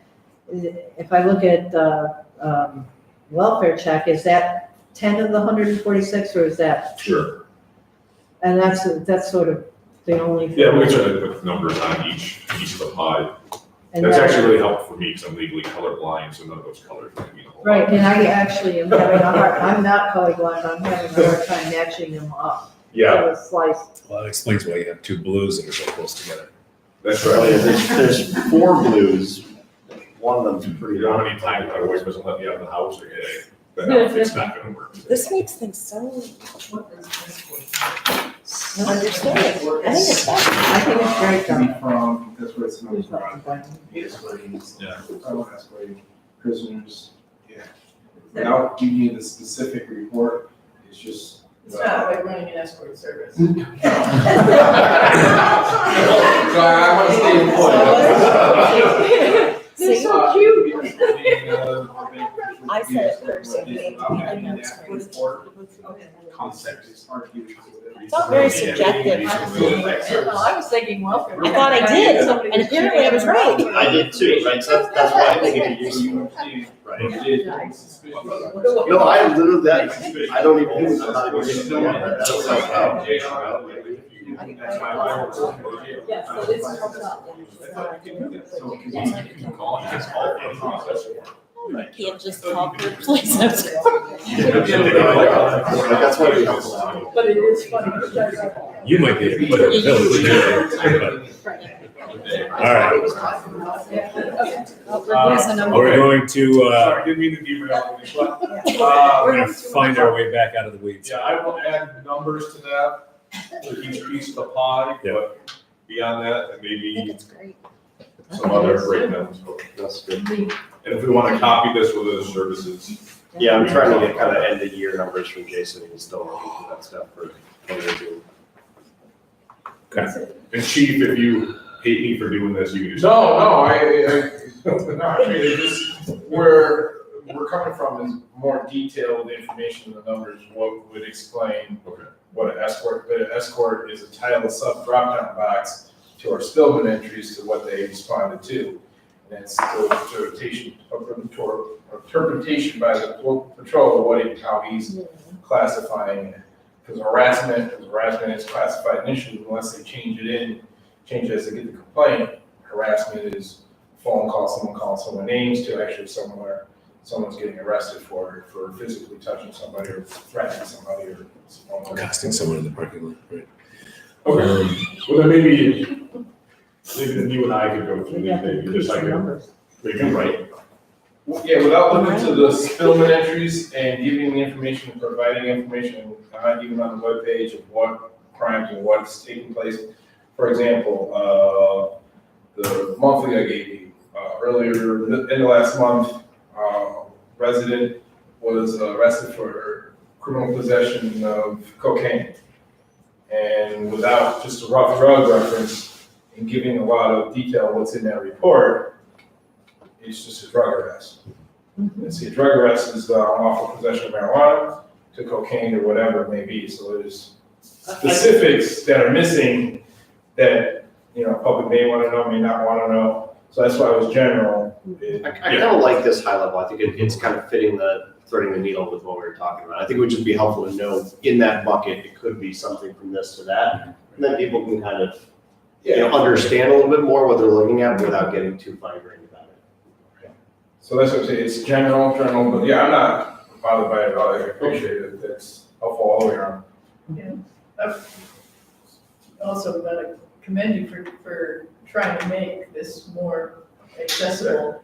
And two other comments, the technical thing, Keith, you might want to actually use a stacked bar for the bigger pie that has tiny pieces. Okay. But since you got sort of good sized chunks for the criminal, that works. But I wouldn't expect you to attempt to include here any of that sliver of service where on any one of these things, the village police are asked by another law enforcement agency to follow up on a call that occurs in the town of Ulysses. But I do want to figure out when and how and in what form to get that information coming back periodically to us. So, I feel like I've seen that in some of the reports, how many calls we did. Last month was 4. right, Yeah. right, we used to get Get it, it quarterly. we That's used, where I'm gonna compile it from the quarter I've been here, to give that to you, or you want it directly, however. well, we want it, whether it comes through somebody, if it's coming through somebody, that somebody just needs to know to forward it on. But Tom used to send it directly, but Okay. that's fine either way. As long as it's clear that it ends up with us at some point in some format. Great. Yeah. Thanks. I think we had the MOU later in the agenda, is that correct? Yep. Okay, I think that's it for police. Moving on to Chamber of Commerce. For those interested, new membership, some new member, our board kind of turned over. I was actually voted in as an official member of the chamber board now, which is fun. More voting powers. Winterfest went very well. The costume contest was well attended, and the winning group was from the high school theater, and they donated their winnings back to their theater group, which was nice. Restaurant week will be the last weekend of February. Start thinking about that. Don't go anywhere. Exciting part of that would be, I think it's January 31st. Garrett's announced they will be opening. So Garrett's Brewery will be opening on January 31st. The Crit bike race will be happening again in August. So the chamber is preparing to take a more active role in that event, doing more around it. New York State Championship. So yes, this will be the New York State Championship here in the village, which is a nice vote of confidence from the race organization. 2019 is also the 100-year anniversary of the Trumansburg Chamber. So there will be some festivities probably coming up around that. There'll be some grants being applied for to probably put towards Centennial. I just mentioned Winterfest and the Crit. Farmers Market will be talking about that. And do we want to talk about Main Street now or during the traffic law section? Probably traffic. Okay. And that's about it for that, for the chamber. TCOG was visited last month was visited by the county chamber, talk a lot about what's happening. I'll be writing up a summary about this, so I won't go into the big details in this meeting. There will be some more grants. I think we've talked about county grants be available for municipalities. And really the big topic, which I think is later on in the agenda as well, streetlights. We'll talk about streetlights later in the agenda. And I think that's it. Any questions for Keith? Is there a championship happening during the Trumansburg Fair? No, it was I believe it's earlier in August. middle of August last year. I assume it'll be around the same time.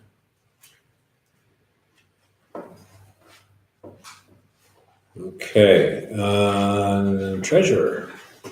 I have a few things. I sent you all an email with the dates that I kind of picked that would seem to be the best for everybody. Besides our two board meetings in February and March that we generally use as working sessions, I picked February 7th, February 25th, March 7th, and March 21st. All the meetings will begin at 6 p.m. and not 7. I picked 2 additional dates in case we feel we need them. That would be March 14th and March 20th. Tammy and I went over, they don't seem to conflict with anything that's going on. While we're on the topic, rather than going back to it in a few minutes, I think you're out of town the 11th of March, is that right? Mhm. I don't You and remember. her both. I think you said you were out of town the March 11th. I'm out of town March 11th, so I think we need to reschedule, if possible, our regular March monthly meeting. So if the 14th is open, then maybe we use the 14th as our regular meeting. Okay. And then we'll have these 4 dates for budget. Okay. That actually works better for me anyway. And I'm all right. I think we'll see. That would be the CPCR meeting date, but we've got another space for folks to meet, or we can ask to reschedule that. I checked.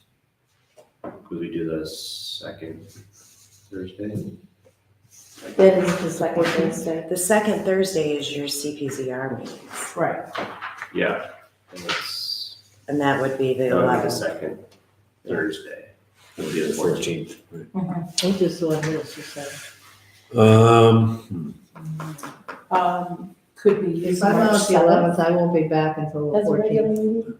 What's that there? I'm in New York, I won't be back until the 14th. Anyway, I can't do it any earlier that week.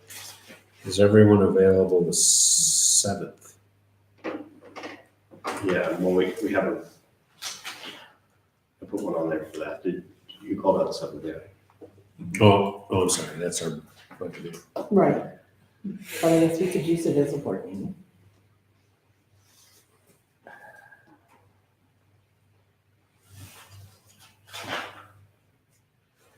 Probably the 7th, yes. I'll know a lot on there about my schedule on Tuesday. It's only my new job. Asterisk, expecting a child. Yeah, I was gonna say So- the first week of March, just in general. for March you. is just no good already. Yes, we're gonna But, I mean, cancel I don't- March. I don't know if you can really, yeah. I'll be what I can be. Just for the record, I'm super flexible. So, Me too. Deb, can you do the 7th? Yeah. All right, let's make our March monthly board meeting the 7th, and we'll start budget that night. No, we will have started budget already. Yes. We'll talk budget that night as Okay. well. Well, that was Do the you- plan anyway, right? Well, yeah. Do It you was want the third to one. add March 14th? We'll leave it open for, Okay, so we'll still do that. Okay. Will you, March 7th, we start at 6 or at 7?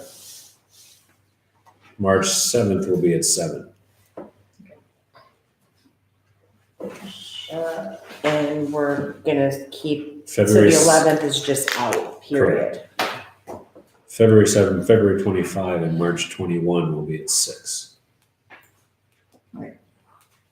Budget only unless anything else comes up.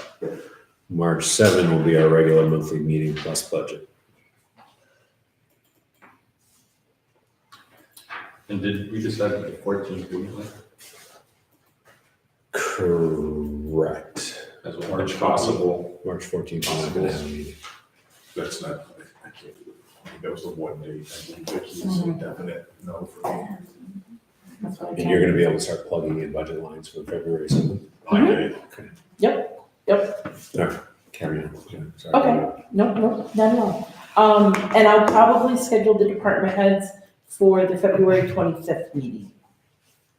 Okay. Okay, the wastewater treatment plant EFC is closing. Yay, We came in $100,000 under budget, yay. so we're gonna finance 6.4 million instead of 6.5 million. Just little coupon there. I How do you feel like that? 12. Yeah. Let's see. I'm gonna work on closing it as soon as I can for December, and Debbie, I will get you your numbers. Keith, Chief and I have kind of put together this budget. I'm sure he's gonna talk to you about it.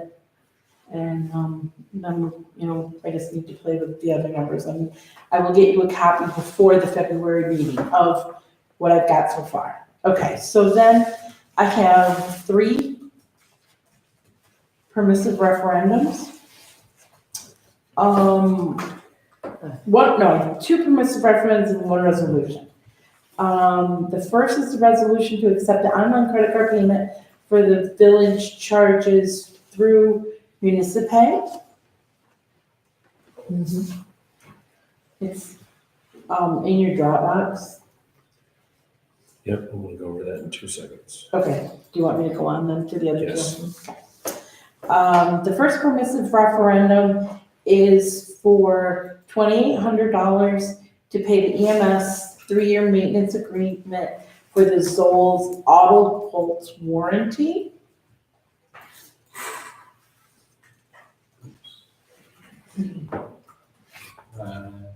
What is the? That's it. But it should say EMS, today's date, and then EMS Auto Pulse. And that is a 3-year agreement, you said? It is. What's the matter? Excellent. So I move that we appropriate $2,800 from the EMS maintenance agreement reserve, and renew the Zoll Auto Pulse warranty, which is subject to permissive. Second. Any discussion? Hearing none, all in favor, please say aye. Aye. Opposed, abstained, check it, come on. Let me know. This, Since the permissive referendum to the next resolution it's on premise, it's just a resolution to open 2 new credit cards or 2 new checking accounts for the credit card. Do you want to I pass? have to do the first one first. Right, that's what, okay. 1 second. I'm adding our meetings here. Okay.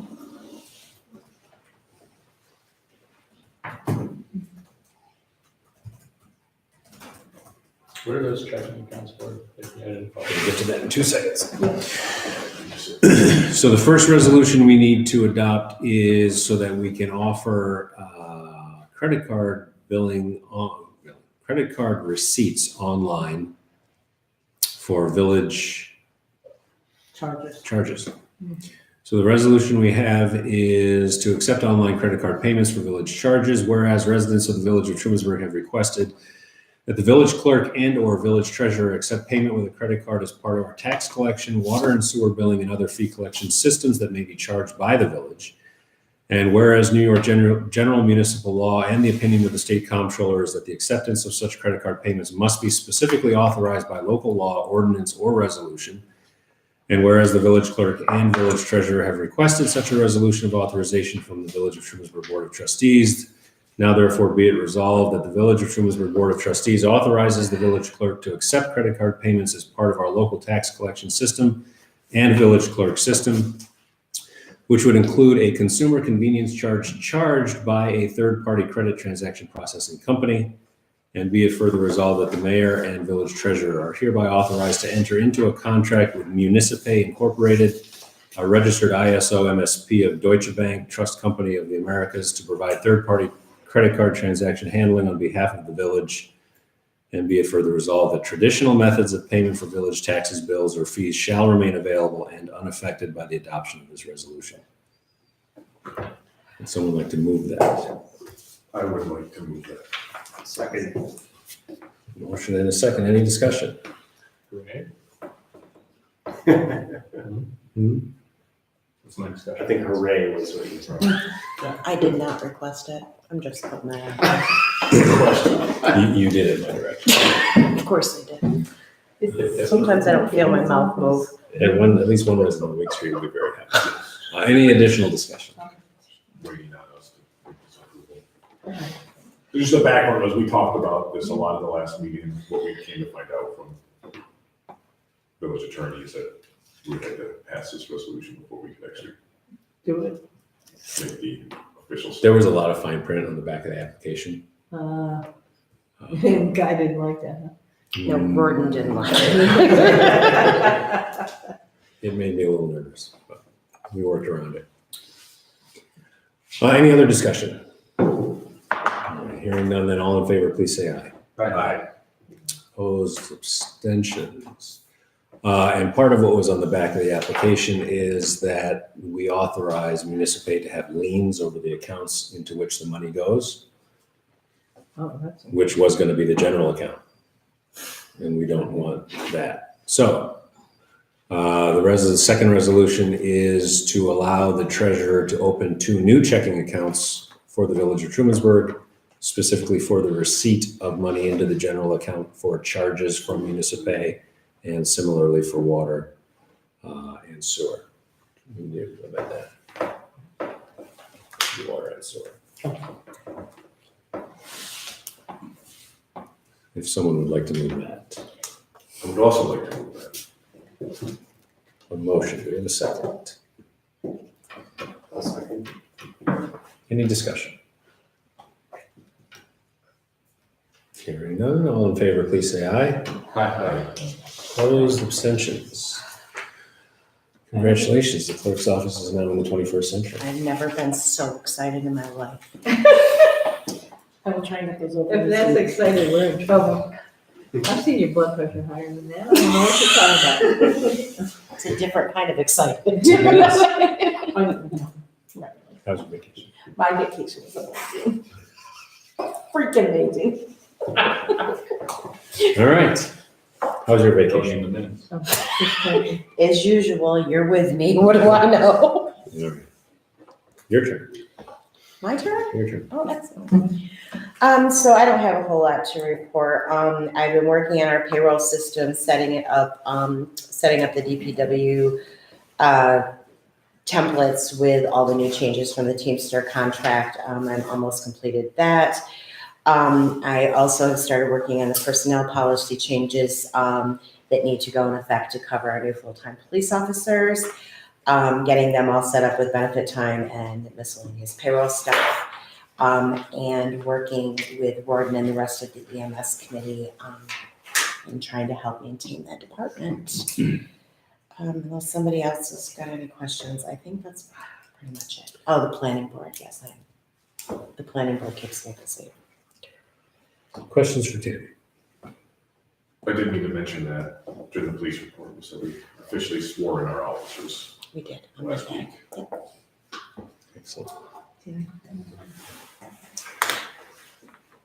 Okay, under my report, we already took care of the March monthly meeting date. Again, that will be Thursday, March 7th at 7 p.m. for our regular meeting, and then we'll have 3 other budget meetings, February 7th, February 25th, and March 21st, all at 6 p.m. With the resignation of our zoning officer at the end of December, we have a vacancy in that office, which is posted. We have received some applications. The posting remains open until the end of the month, I believe, at which time we will review the applications. In the meantime, however, we need to have someone taking care of the zoning, any zoning issues that might come up. There's a substantial amount of case law that states that the duties of a zoning officer when there's a vacancy in that office devolves to code enforcement. But rather than rely on case law, I would like to have this board appoint our code enforcement officer, Tom Myers, as the interim zoning officer until such time as we are able to fill the zoning officer position from application. If there's no objection, then I would entertain a motion to that effect. I'll move that we appoint Tom Myers as our interim zoning officer until such time as we fill the official position. I will second that. Motion and a second. Any additional discussion? Hearing none, all in favor, please say aye. Aye. Opposed, abstentions. The next item is an interesting one. I'm excited now. Now you're excited. Being able to pay bills online doesn't excite you. But, No. we have had open for 14 years? 13 years. 14 years, the statutory position of deputy clerk. Villages do not have to have a deputy clerk, but they can form that position by local law. It is not an employee position. It is a public officer's position, just like clerk, treasurer, and the board of trustees. The last deputy clerk in the village sits to my right. When she was appointed the clerk, the deputy clerk position was left vacant. Interestingly enough, because it is a mayoral appointment and because it is technically vacant, there is no need for board approval. However, I did want to make sure that the rest of this board was comfortable with appointing the deputy clerk. The work volume in the main office has increased substantially over the last many years, probably going back at least to the water project genesis, but even before that. I will also say that Tammy's workload has increased a fair bit since April 1st of last year. And it's not looking like it's going to diminish at any time soon. So it is my decision to, for the first time in some time, have a deputy clerk working in the front office. The deputy clerk will be working 32 hours a week. The deputy clerk will be technically subordinate to the clerk and work under her guidance. And my hope is that the deputy clerk will be able to take off of Tammy's desk a lot of the clerical type of things that unfortunately sometimes get moved to the further down in the pile when someone who shall remain nameless walks in and says, we need to take care of this ASAP. My appointment, my decision, I believe with the approval or at least consent of the rest of the board, is to appoint Morgan Wright as our deputy clerk, effective February the, She's gonna come to our state of the village. effective January the 26th at our State of the Village event. We'll throw her the wolves Saturday the 26th. Morgan, what's that? Morgan, we interviewed 3 or 4 different people, or I interviewed 3 or 4 different people, and I think Morgan will bring the right skill set and temperament to the front I office. can't help it, I'm exhausted, don't look at me. Takes a certain kind of person To work with Vicky. And then the last point under my report is we, for many years, had a board member who was a liaison to the farmer's market. The last one was Deb Nocky, and we never filled that position after she left. We have decided that it's time to bring that position back, and Ben Darfler has agreed to take on that role. And as part of that, there's been a fair amount of change on the farmer's market board. We know that the farmer's market is looking for a new market manager. Elaine Springer, who's I think did a very good job over the last few years, has decided not to continue in that role. And the market board has approached me about whether or not this board would consider doubling the market manager stipend from roughly $2,000 a year to $4,000 a year. It is the market board's opinion that given the number of hours that Elaine put in over the last couple of years, it works out to less than $13 an hour at the doubled rate. So they feel that they will be better able to attract a good market manager if we are willing to at least initially agree. We're not in budget season yet, and they know that, so they know that we're not bound by it. But they would at least like to see that we have some willingness to do that.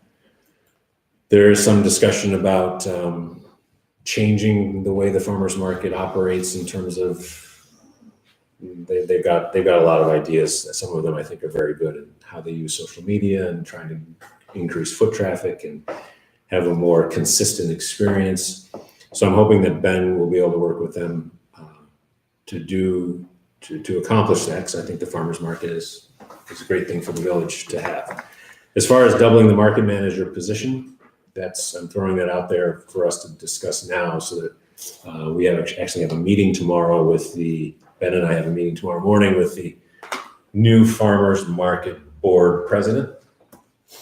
And that's one of the things she's going to want to talk about is, are they going to be able to offer a new market manager a little bit more money? And so I throw that out there and go. I'm all right with that. I mean, that's a fairly minimal stipend as it runs whole summer. I mean,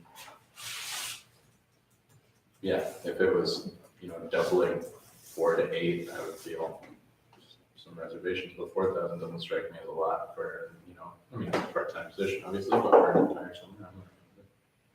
Yeah, I feel similarly, and knowing a little bit of what the market's going through and that they need someone who kind of can help guide them through a bit of a rethink and a shift in tactics, I think it's important to get someone who's worth that here.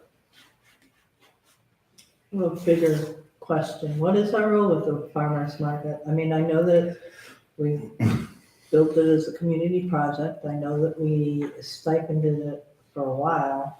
Is it continuing to be It's a village department. village department? That's what I wanted to do. Because Yes. the $4,000 doesn't bother me. I just wanted to know where it fits in The best way that the only way that I can conceptualize of it is it's similar to the fire department. We own the farmer's market. They cannot receive or even apply for grants without the municipality. The farmer's market board is itself something of an independent entity, but they wouldn't exist without the farmer's market. So kind of like the fire company, we're in a little bit of that same similar situation. So just as the fire company provides the volunteers, the farmer's market board provides people who interface with the various vendors to create the event. But it is a village entity. Okay. What's that breakdown completely? How many hours does this job usually put in? They were estimating about 300 hours over the course of the summer, or whatever the work season is for the marketer. 3-page job description, of many duties. They really do want like a jack of all trades, yeah. It's a tough spot to fill for sure. The only thing I might throw out, I mean, how much, hate to talk about more money, but is there any reason to discuss upping it to at least be a living wage? Is that important for a part-time position like this? What is that level these days? Does anyone know? 15-ish. 14 and, 14 to 15, somewhere there. That's probably for a full-time job, though, I think. Yeah. I think there's a different list for part-time, I think it's, substantially more than 13.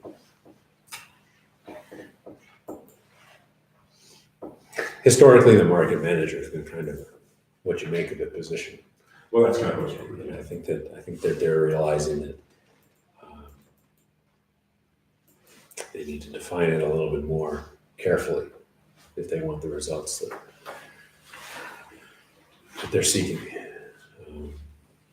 All right, then if there's no, at least if there's no, $15.11. 15-11. at least if there's no opposition to the notion, then we'll be able to tell Evangeline tomorrow. Then we're open to that. Is it 1511? Yeah, that'd be That's on- 45. There's 2 tiers though. No, something at 13. My inclination would be to give them what they ask for and without offering more unless they ask for it. Did you get my phone? And it's not like they could work less than 300 hours too. I mean, it's not like it's a Right. time clock. Yeah, it's definitely not a sticking point for me. I'm just curious how everyone felt. Yeah. When we talk wages. Yep. It's a topic. I do agree with the principle of it. Yeah. All right. Well, thank you for that. Ben and I will have a conversation with Evangeline tomorrow morning. Item number 8 on the agenda is acknowledgement of correspondence. We did not receive any until tonight. Thank you, Jack. Old business. It's Yes, please. like 107 in here. The hell, no, it's not. No. So I'm not crazy. No, It's Yeah. freezing. It was cold, but then it Freezing. got hot, I took and my now it's cold. Yeah, it It's is. freezing. It's absolutely freezing. Everybody out there was freezing when I was standing over there. I'm cold every day. I just want It's people to fine know I'm now. cold just like It now. reset to a lower set point at 8:45, which is why I went back to Oh, make sure it stays at what it is right now. Thank you. Doesn't matter. Thermostat's It'll not still on be you. cold. All right. Old business. Still cold. Vehicle and traffic revision. So we had talked about looking at revising some of our some sections or portions of our vehicle and traffic law throughout the year last year. We ended up tabling it, and now it's back.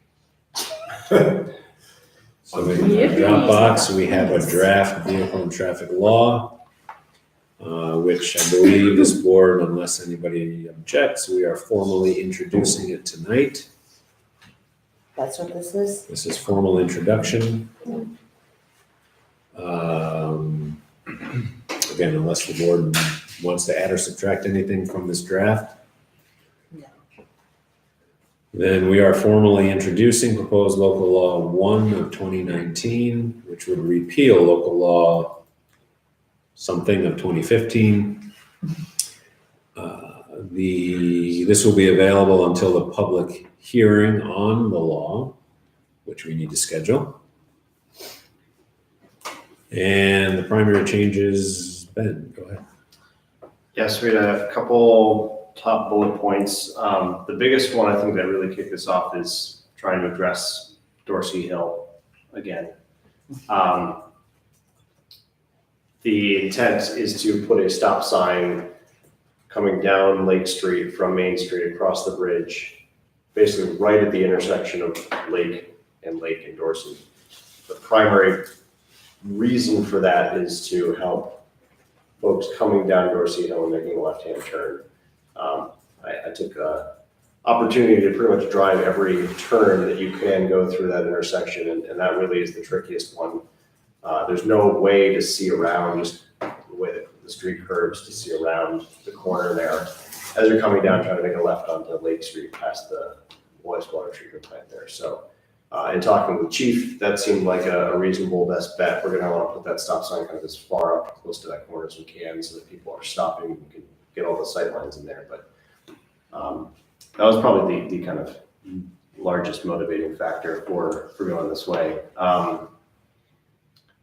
As we've been kind of collecting feedback and other people giving us input, Keith had a conversation with someone looking to improve the yield sign that comes from Quarry to Salo Drive by kind of where the farmer's market is and make that a full stop. Right now it's a little bit dicey intersection, so that stop will help clarify that.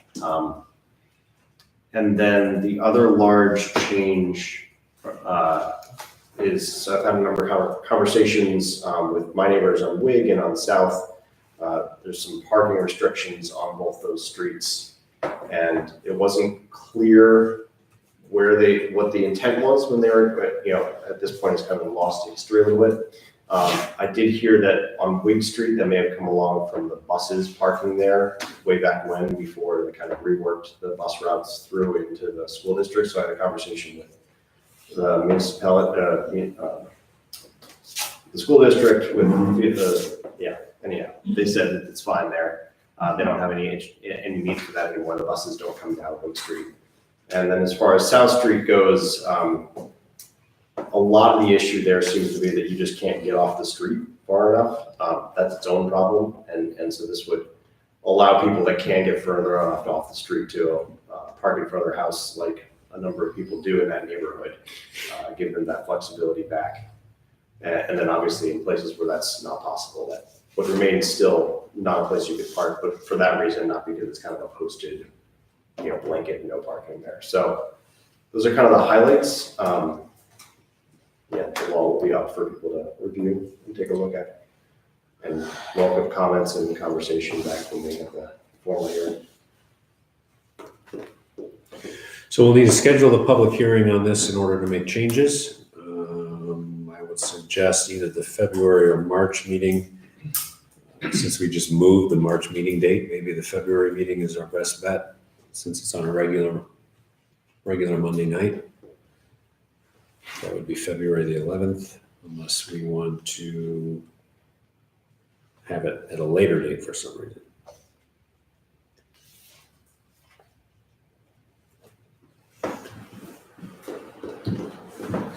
Sooner is fine with me. I feel like this one's been kind of on and off our The new date on for the long sign enough changes already. We have made the sign changes for the ones that were labeled as stop signs in the law that were currently yields. So those have been changed. Okay. Much to my chagrin, that stop sign is such a hard thing to remember going down Tremont Street. There was a request, somebody messaged me and said maybe put one of the orange flags on there or something, because I think that's. Yeah, when those things Problem. shift, it can be a little bit. Yeah, people I still think think Officer maybe. Wright is taking care of it. What? I think one of our full-time officers is taking care of that stop sign. Taking care of that. We'll go through No, he's sitting there watching. So then February the 11th is okay with everyone? What's that? So the public hearing on these traffic revisions will be February the 11th. For those who weren't here in 2015, which would be everybody but maybe Nancy, our speed limit law is handled by a separate local law. We broke that out from vehicle and traffic for a number of reasons. And we're not readdressing speed at this time. Next item under old business is Safe Spot. That must be the formal announcement that it's open and Yes, so Safe Spot has officially launched.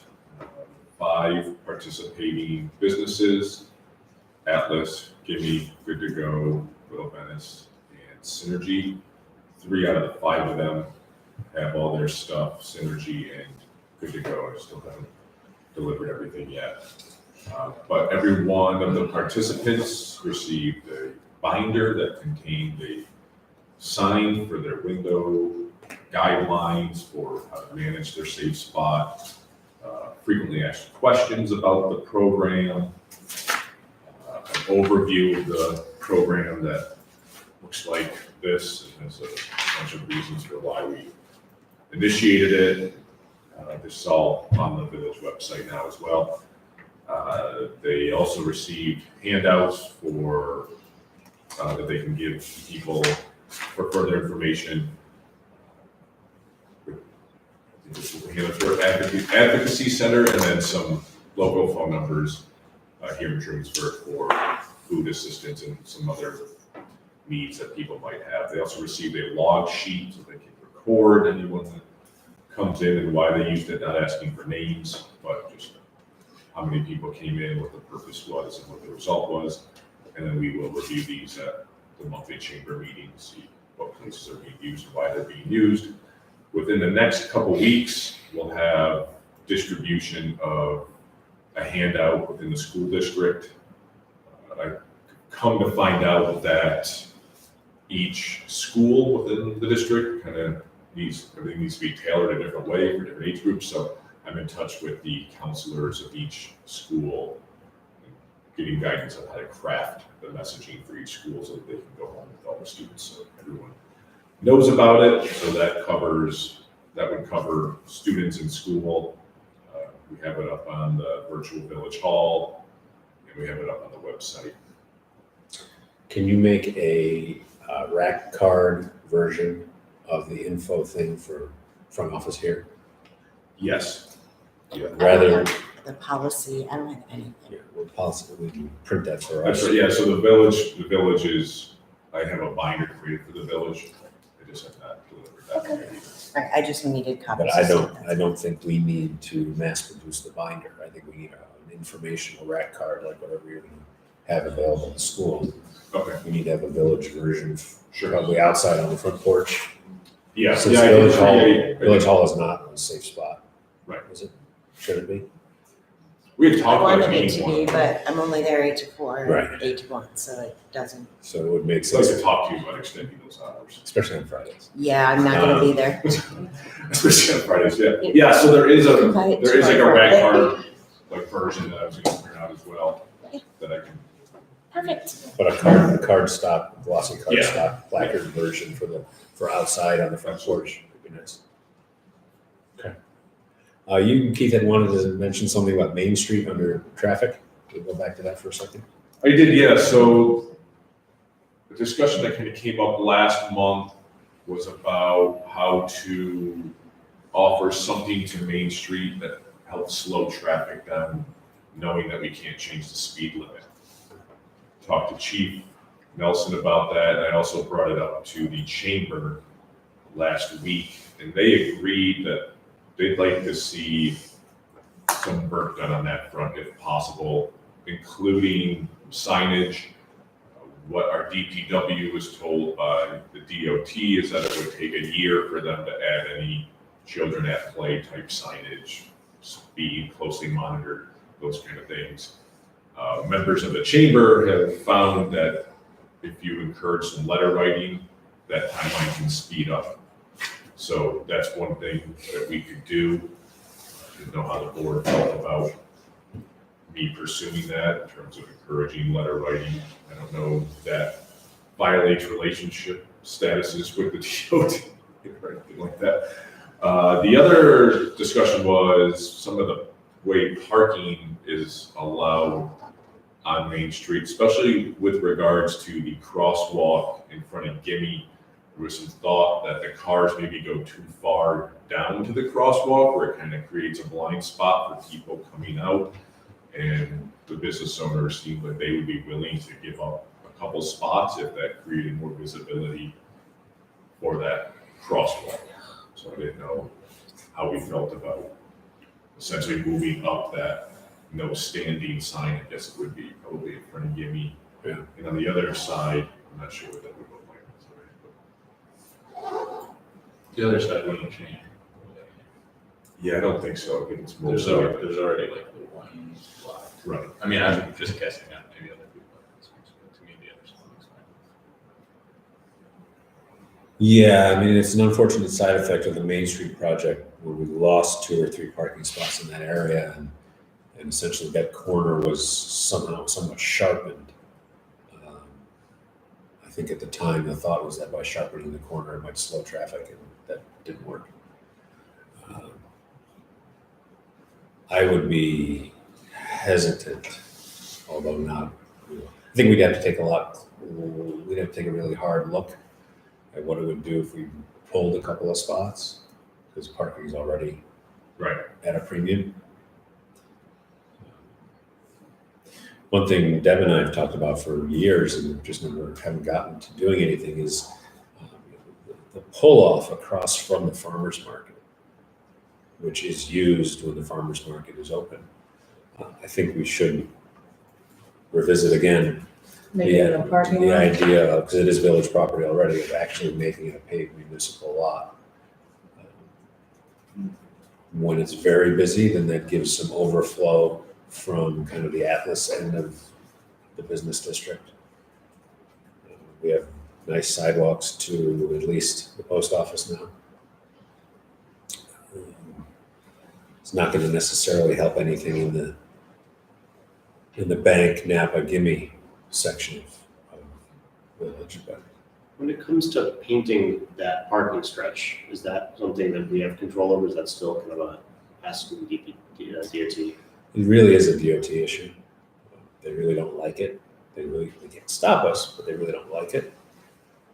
And when we start to ask them for things like signage, they start to get, it's one of those I know relationships. who had mentioned it at one point, but the idea that parking is kind of fairly loosely goosey out there, and by marking out actual spots, you might gain a spot or two even from just kind of the way it naturally, organically happens now. So That's something that also has come up with the chamber before.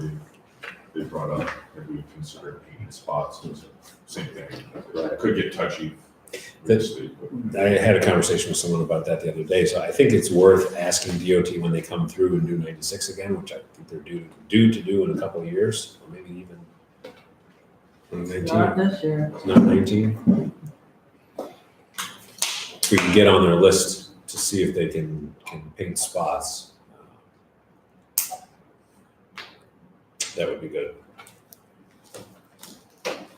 We'll check with Dusty to see if we know when they're coming through again. Yeah.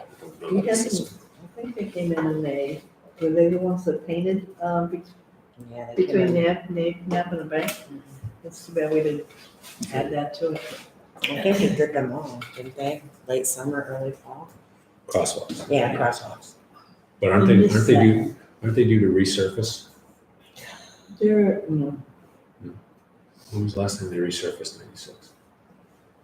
Not in the last 14 years. Didn't they do a section when the Main Street project went down? No, they just cleaned it when we were lifting or somebody sent the street sweepers out. I don't think it's in bad enough shape to redo. I mean, I can think of places on 34 even that are just terrible. You can Here's see the another truck Ithaca. ruts in them. You're not gonna be doing us anytime soon, I don't think. That is the letter. I'll Yeah. ask. So that like year wait time has kind of come up a couple times. Should we put our hat in the ring anyhow? It seems like it's come up a couple times, like, it'd be a year, let's not bother, but we might as well Oh, no, I'll ask them, Yeah. yeah. There's no official like list of anything. I'm still waiting for a traffic study I requested in 2011, literally. I So remember, Lake Street. Signage they might get to sooner, but we won't know until we ask. Letter write. Or letters. All right, anything else for vehicle and traffic?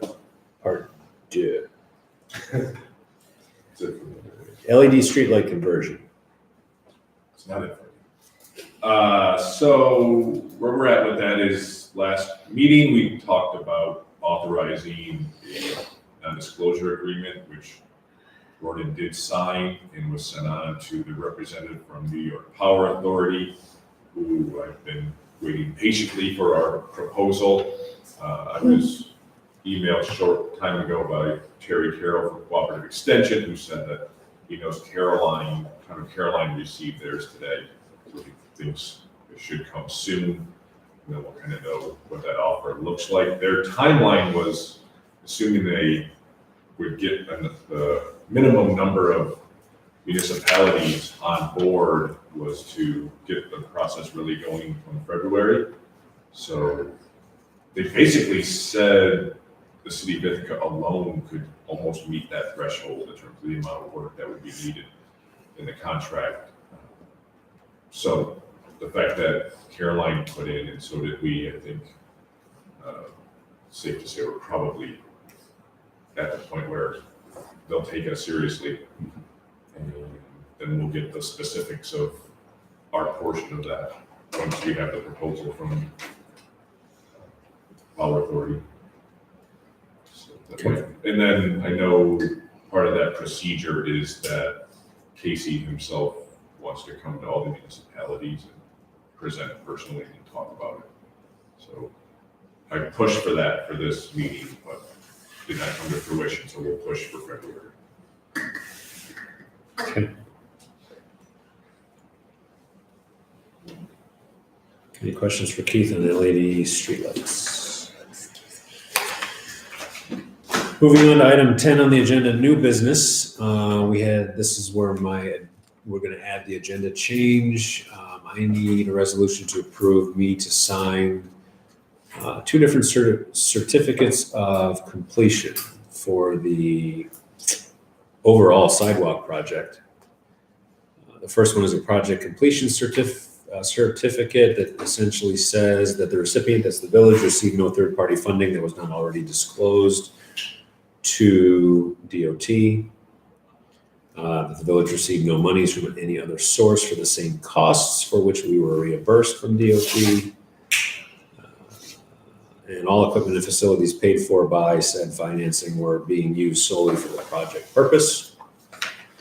And then the second certificate is stating that the project was substantially completed on June 30, 2018. Construction work is satisfactory and acceptable to the village. There are no uncompleted work agreements. Construction activities were monitored in accordance with the approved construction management plan. All subcontractors were approved in accordance with the construction management plan. All change orders for the work that is consistent with the design approval document. All work has been performed consistent with environmental permits, commitments to regulatory agencies, and generally accepted practices. All work in state highway right-of-way has been satisfactorily completed and accepted by DOT. And all work was as-built plans for the project with contract documents approved by regional director of DOT. So I would entertain a motion to authorize me to sign both of these project completion certificates for the Trumansburg Safe Routes to School and Daily Needs Sidewalk Project. so moved. Second. Motion is second. Any additional discussion? Hearing none, all in favor, please say aye. Aye. Opposed, abstentions.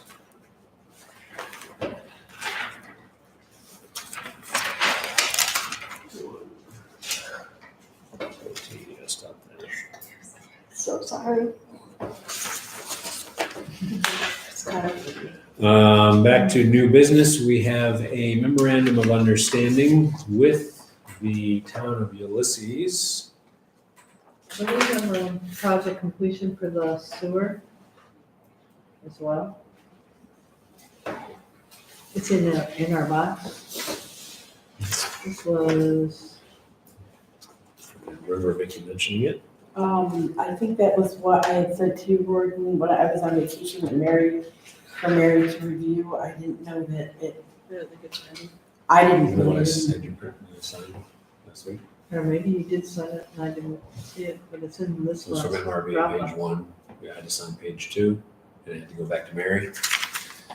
Okay, I remember you signing, I just don't remember what the document was. You said it's in the box then? Yep. Called partially signed EFC closeout form.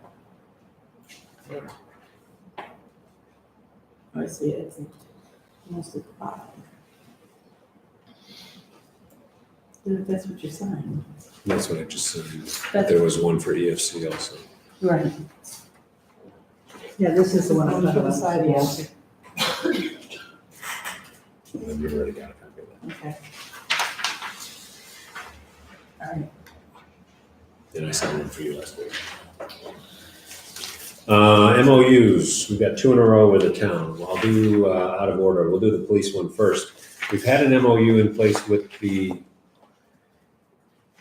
town for several years, which essentially says that if the village of Trumansburg is dispatched by Tompkins County Dispatch to respond to a police call in the town, that the village is operating under this agreement with the town, authorizing us police powers devolved from the town. Previously to having this in place, we would respond anyway, because that's what police departments do, but we would have questionable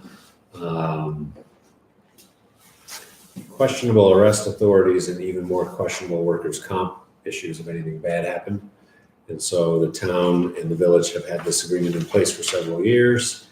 It's time to renew, and the only change this time around is that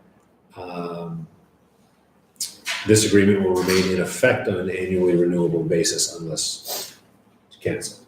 The previous version said we had to renew each year. The town has already approved it as of last month, so I would entertain a motion to authorize me to sign this agreement with the town of Ulysses to allow, in the verbiage, authorized police services from the village in the town when responding to a request by any law enforcement agency, emergency first responder, and/or county emergency management 911 dispatch. So moved. Second. Motion and a second. Any additional discussion or questions? Nancy, a month or so ago, you and I had talked about this, and it sounded like there was some confusion when you had talked to the chief. Did you?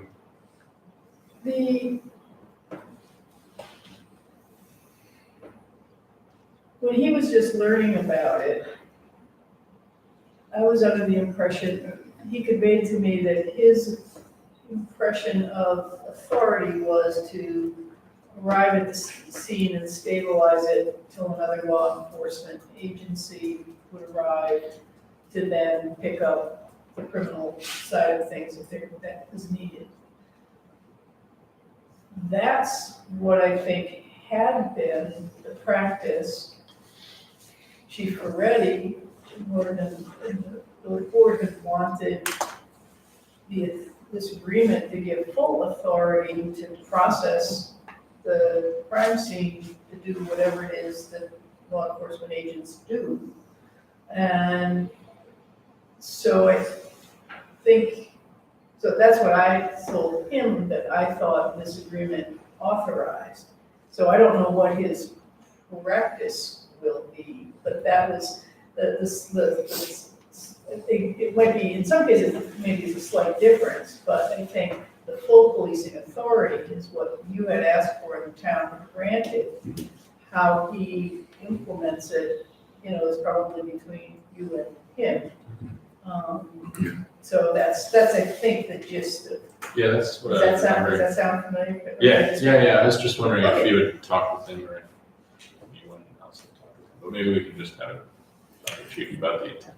Yeah, he would have had no idea that this existed prior to coming in.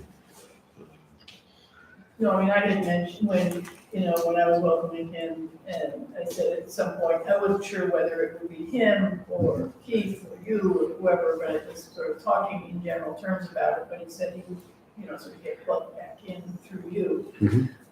So that was early on, so I'm sure this will evolve.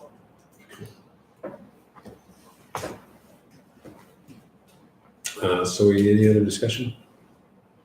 So we have a motion and a second, and if there's no additional discussion, all in favor, please say aye. Aye. Opposed, abstentions. Is why I have to put the date, because you keep yawning. I'm sorry. Can't help it. You're sucking up all my oxygen. Sucking the life out of the room. Is that what it is? We are out of order here. Salo Drive MOU. So the town of Ulysses, as everyone knows, obtained the wooded area formerly owned by Habitat for Humanity, which is in the town at the end of Salo Drive. And the town is looking to put in a couple of kind of pull-off parking spaces so that people have access to the wooded area for their walking trails. The pull-off parking area is in the village right of way. So there was some concern about zoning-related issues with respect to putting in a parking space in that area. But because it is in the village right of way and because it is an agreement or the intended use is for the public use, agreed to between two municipalities, zoning becomes moot under state law, as long as we have a memorandum of understanding between said two municipalities in place.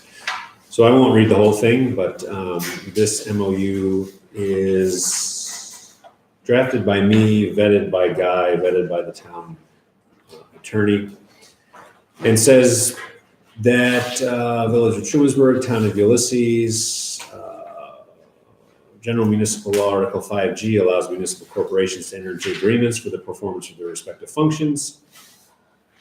The town is constructing a designated automobile parking area at 23 Salo Drive for the purpose of allowing access to walking trails and natural areas owned by the town. And a portion of the designated parking area exists in the village right-of-way. The town has requested use of this portion of village right-of-way for the aforementioned purpose. And so the village will agree to allow the town use of that portion.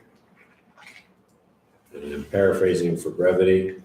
The town agrees to maintain the area, the parking area, so as to prevent runoff, debris, or any other obstruction from impeding on the safe travel of vehicles and pedestrians along that portion of Salo Drive. The town will agree to abide by requests from Village DPW with respect to the placement, construction, and maintenance of that area. There is no remuneration or monetary consideration going in either direction, town or village. The town is indemnifying and holding harmless the village against any town mistake and vice versa. The village will indemnify the town against any village mistake.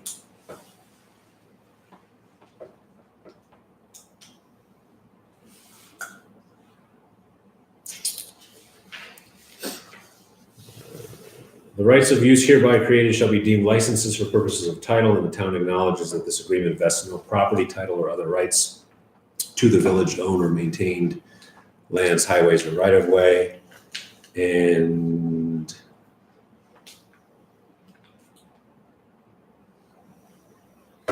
that's it. So if there are questions, certainly I'll take them. Otherwise, I would entertain a motion to authorize me to sign this MOU with the town of Ulysses. So, Is there any help? I mean, if we can sign it and allow it, then how do we disallow it if something happens? Yeah, term of this agreement shall be ongoing and may be canceled by either party in writing. In the event of cancellation of this agreement, the town shall remove any portion of the designated parking area that exists within the village right-of-way at the town's cost. This agreement supersedes any previous commitment or agreement. That's fine. the only one of them knows, like, here, nothing's permanent. Always in escape clause. And just if anyone's curious, this is a type 2 seeker action and therefore no environmental review or is mandated or required. So we had a motion. Do we have a second? Second. Any additional discussion?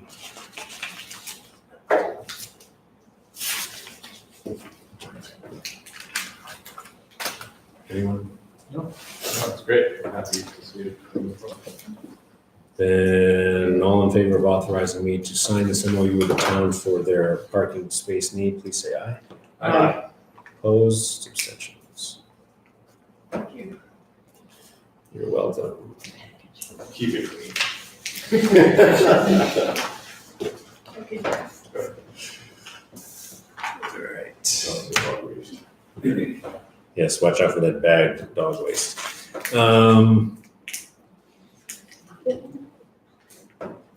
Only a half hour behind. In the Dropbox is an investment policy update. This is something that Vicky had brought to my attention. So New York State finance law and general municipal law require municipalities to have an adopted investment policy. The village has had one for a long time, but the most recent one that I've been able to find, and I think Vicky's been able to find, is from 1992 or 94, I forget which. The language is not, we looked it over and never did anything. Yeah. Because the language hasn't changed in 27 years now, we decided not to do anything, but we really should re-adopt it and call it updated. The draft is in the Dropbox. Again, the language doesn't change. It does say we will review it every year. Well, it's on the organizational agenda, I think. It is part of the organizational agenda. We do have the power, because it is a policy and not a law, to amend it at any time. General municipal law handcuffs us as to what we can do with investments anyway, so we're not doing anything over and above what general municipal law says. One thing in here that I think we will want to readdress in April is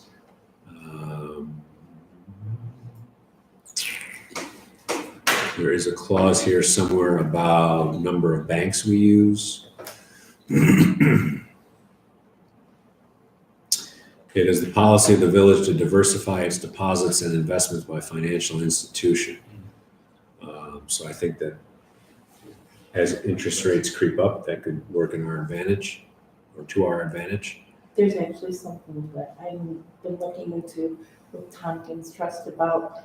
I don't really understand it yet, but it's something about Tompkins Trust can do something with these banks out in the Midwest and earn us 3-4 times what we're making. But I'm trying to get someone to Tompkins Trust. I started it before I left that. 3 times 10 basis points doesn't really excite me. Well, Yeah, no, they were talking about bigger. Okay. Permitted investments, this is from state law. They have to be obligations of the U.S. government, state of New York, CDs, or bank accounts. So there you have it. So I would actually, unless anyone wants time to kind of get into the vagaries of municipal finance law, I would entertain a motion that we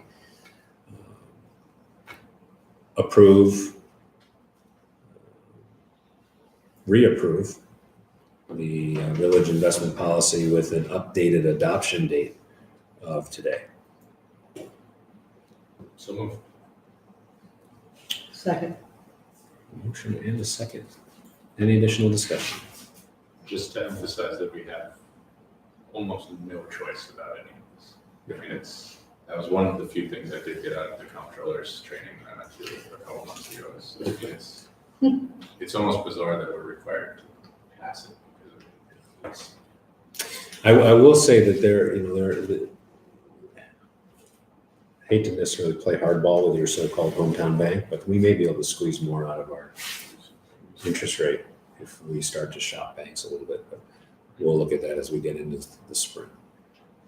So we have a motion and a second. Any additional discussion? We work with Tompkins Trust. Exclusively at the moment.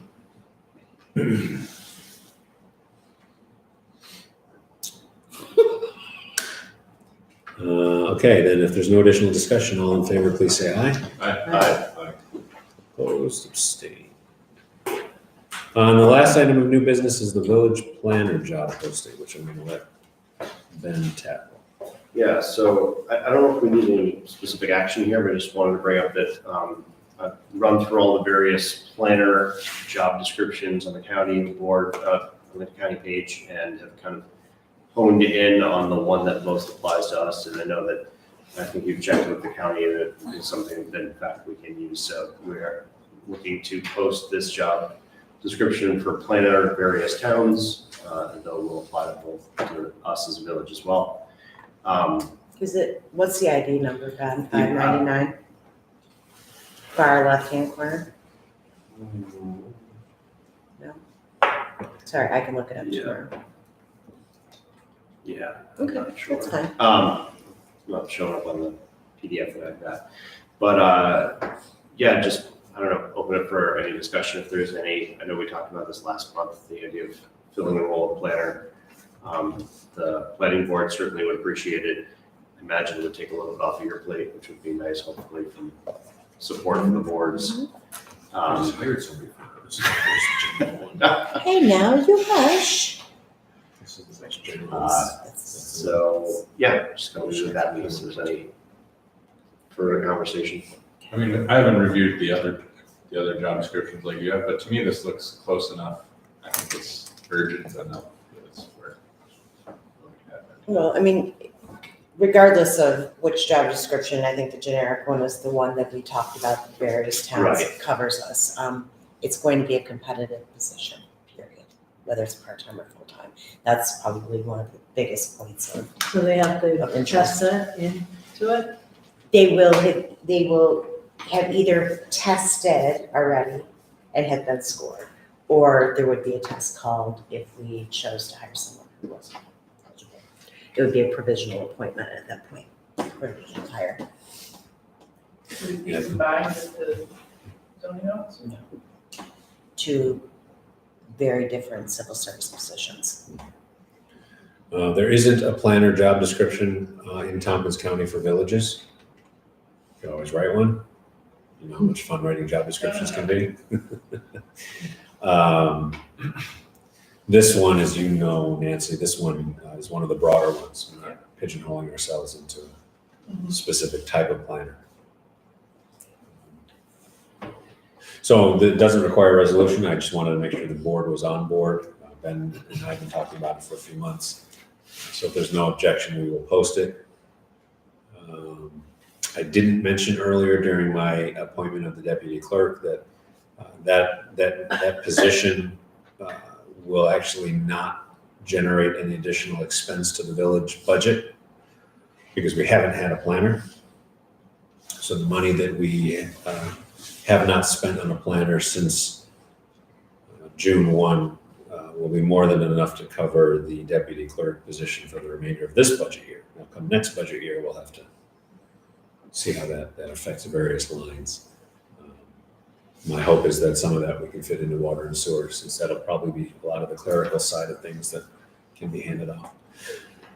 But in any event, if there's no objection, then we'll have Tammy post this opening tomorrow. 20 an hour, 10 hours a week. Is that what we decided last time we talked about it? Last time it was 15, I believe. 15 hours a week or $15 an hour? 15 hours a week. But let's, Yeah, I don't know. I know that's 15 15's a lot. what was budgeted, but I don't know what the local is. We can start at 10. Yeah, I mean, because you have the zoning officer, the code officer, I mean, before our planner and our zoning, even though they're two separate, they were the same person. zoning is posted at 20 an hour. $20 an hour, right, at 20 hours, or 20 hours a week. So I don't know. Oh, that's 20 for planner, zoning? I think so. Okay. So I don't know that planning is gonna be, Well, I mean, it's competitive, so there's gonna be a list. So it's not like, Regardless. So it's not like we have an unlimited pool of people who will be turned off by $20 an hour. We'll have a very, very limited pool of people if we have a pool at all. Hopefully the planners list is better populated than our EMT list. That's a sad state. So I would say $28 an hour, 10 hours a week to start. 20? 20 an hour, 10 hours a week. And that'll be your number to use for budget time. Say again? How many hours? 10 a week to start.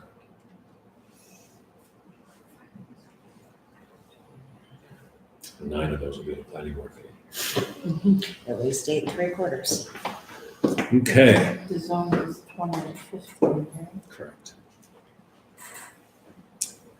Unless there's any other new business that we've conveniently forgotten, item number 11 is approval of abstracts, if we want to pay some bills. All right, well, you can make up some time right here and go. We usually have. Oh, I'm so sorry, I'm getting. You're still on vacation. I do a little bit. We have a general fund abstract in the amount of $286,254.33. A lot of trust and agency, a lot of youth commission. I move that we pay $286,254.33 from the general fund. Motion and a second. Is that you, Ben? Yep. Thank you. Any discussion? What's the Sun Trust? That's the lease on one of the fire trucks, whatever fire truck. I get them on and That's stuff. the interest on the ladder truck, I believe, and the line above it, which is at the bottom of the previous page, is the principal payment. Yes. Thank you. Any additional questions or discussion? Okay, if not, all in favor, please say aye. Opposed, abstentions. We have an EMS billing abstract, paying out receipts for ambulance service in the amount of $17,100.73. Move that we approve that EMS bill. Second. Motion and a second. Any discussion? No. All in favor, please say aye. Aye. Opposed, abstentions. We have a water fund abstract. This is our regular water bill in the amount of $29,379.09. Move that we pay $29,379.09 from the water fund. Second. Any discussion? If not, all in favor, please say aye. Aye. Aye. Opposed, abstentions. Sewer fund abstract, our regular sewer abstract, $21,106.13. I move that we pay $21,106.13 from the sewer fund. Second. Motion and a second. Any discussion? Vicki, when does this go up again? I don't think it's based, is it based on our budget year? I don't know if you, Canada's cost? I'd have to look through that and then I can let you know tomorrow. Okay. Because it's funky months.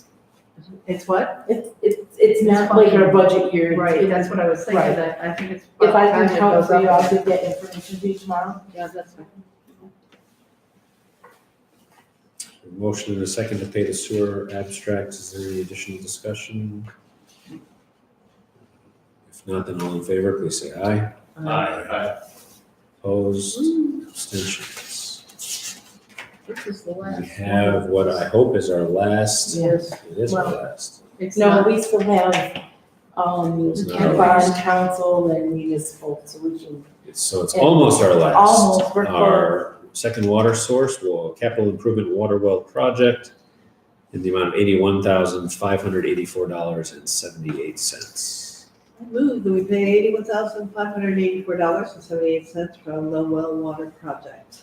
And I will look forward to doing the last one next time. Second. Motion and a second. Any discussion? If not, all in favor, please say aye. Uh, Opposed, abstentions. Last but not least, the trust and agency abstract in the amount of $28,585.40. Paying benefits. I move that we pay this abstract in the amount of $28,585.40. Motion, do we have a second? Second. Any discussion? Not all in favor, please say aye. Opposed, abstentions. No more sidewalks in there. No more sidewalks. No more sewer. No more wastewater treatment plant. No more water. Yeah. Till the next I don't even do it all the time. Right. I've already been slacking, let me tell you. Item number 12 on the agenda is our second public comment period, privilege of the floor. We're only 15 minutes behind, so what's another 15? Any public comment? Dennis, I'm sorry for 15 South Street, I have a few questions. Hiring an MS person, you have to get rid of the MS. We have not. Who are the two new police officers? We swore in Mackenzie Covert and Ben Wright, both village residents. Okay. At the last planning board meeting, at the end, there was sort of an offhanded comment about the developer having paid some of the fees to the village, but none were specified, so what are those fees that have been paid? I don't have the exact number in front of me. The first invoice was paid for all expenses through the end of September because the developer's agreement was only signed in June or July, but the agreement did cover everything from the beginning of the proposal, not just the application submission. So that first invoice came back in the neighborhood of $56,000. Was paid November or December, I forget which. Yeah. And then we are invoicing, the village is invoicing them quarterly going forward. So the October, November, December quarter, that invoice just went out. Was this mailed week. today. And I think that was some, what was it, 4,000-ish? I thought it was like 8,000, 7,900 and change. So that included things like the economic impact study, the traffic study, various things like that. So it's $56,000 that was repaid. Approximately, don't quote me on that number. I can let you know we can tomorrow, certainly- Janice, if you want to call me. And where will we find out the changes in our neighborhood out to the traffic, like specifically know those, where I can read that information? Yeah, the law will get posted up on the website tomorrow. And we can have, we Okay. should have hard copy available. Sure. We'll have hard copy available in the main office, and then it'll be part of the agenda packet, which I don't promise will be up in the morning, but tomorrow or Wednesday morning. I'd just like to emphasize one more time that if people are gonna park, they need to be totally off the street. It's extremely annoying on Wood Street and South Street when people park right in the lane.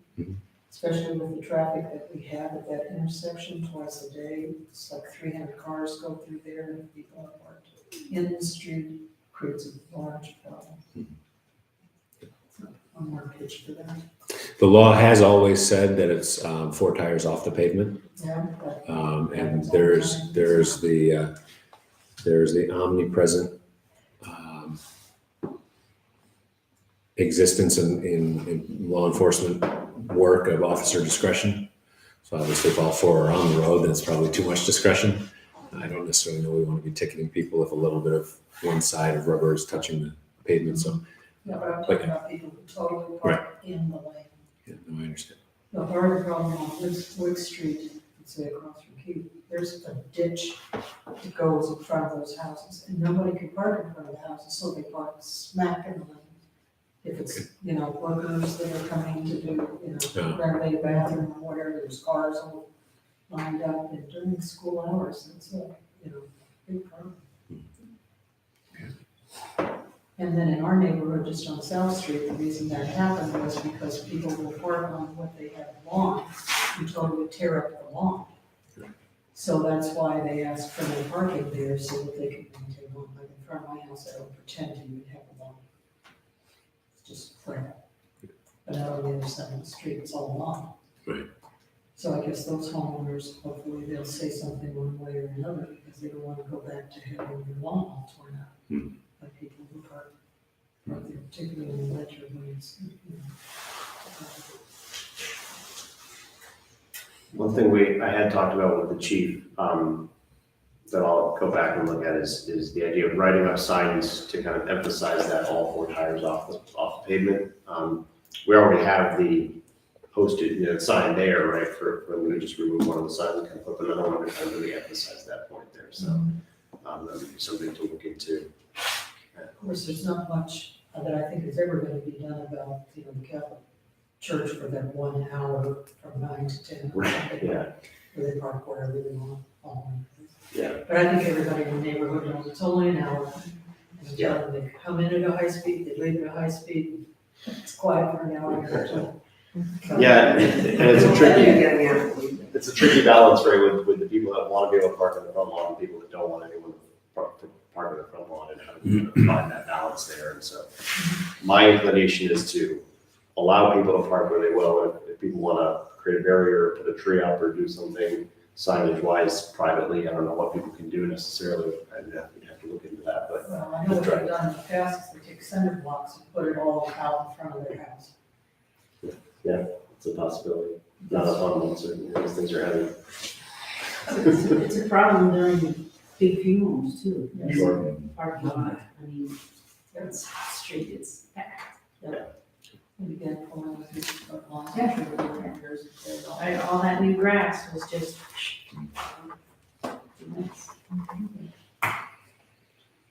Sometimes people even park on the sidewalk, Yeah, right, that's also, the new sidewalk. sure, yeah. Look down there and people park. It's like wheels, not the whole thing, right? Anyway. All the people Any other public comment? Just gonna ask a quick question. Yeah. If the DEC doesn't approve an increase in the flow, the village has to mitigate, what's their recourse right away? What can we do right away to meet that new, we can't increase it, what can we do? We're gonna go to the DEC and see if they'll raise the permit line. I know, but if Because they it's don't- already, even if they don't, they'll be in violation. Yeah. But I have to tell you, we were in violation for 18 years before we made this last fix, and they never did anything, because there wasn't anything we could do about it. So they don't enforce it.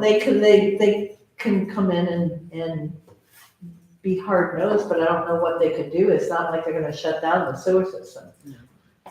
We have to always keep in mind that there's 2 numbers we're working with here. One is plant capacity and one is permitted flow. Right. So when you hear SPEEDIES, it stands for state something discharge environmental, pollution discharge environmental, SPDES. So the SPEEDIES permit is what the DEC says, this is the maximum you are allowed to process, which is 250,000 gallons a day. The plant is designed to be capable to process 1 million gallons a day. So when we have these huge rain events and the flow into the plant suddenly spikes within a couple of minutes, we're actually over the 1 million number with rain flow. The water is getting in. The difference between the old sewer plant and the new sewer plant is the old sewer plant, when all of that water came in, stuff that we didn't want to overflow and get out was getting out. Now it's actually managing it, keeping the stuff in the plant. So that's a nice improvement. But what MRB was talking about tonight was requesting the DEC that if we're consistently in rain events over our 250,000, so the 250,000 gallon a day is averaged out over the month. So if we have a handful of really, really rainy days, and the rest of the time we're well under the 250 because we're running about 175,000 gallons a day of actual sewage. 3 or 4 or 5 or 8 rainy days, suddenly our average for the month is over 250. And that generates this checkbox, you're in violation of your limit. So by asking DEC that, hey, you know, we're consistently violating the limit because of this thing that we're trying to control, but may not be able to, will you increase the limit? Then we'll see what they say. Ultimately, the recourse of DEC with anything is to pull your permit, but then it's to pull the permit. But if they pull the permit, they're shutting down a waste management system that they would not have any way to manage. So I don't think that's likely. Any additional public comment or questions?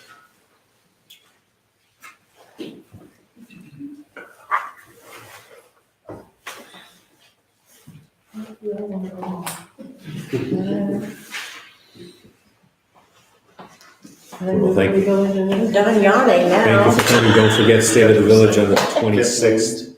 On the 20th, State of the Village, yes. Tell everyone you know. 3 minutes of being. State of the Village. All right, I would entertain a motion to go into executive session to discuss personnel and pending litigation. Yes, I already moved that. Deb moved that, Ben seconded it. Any discussion? If not, all in favor, please say aye. Aye. Opposed, abstentions.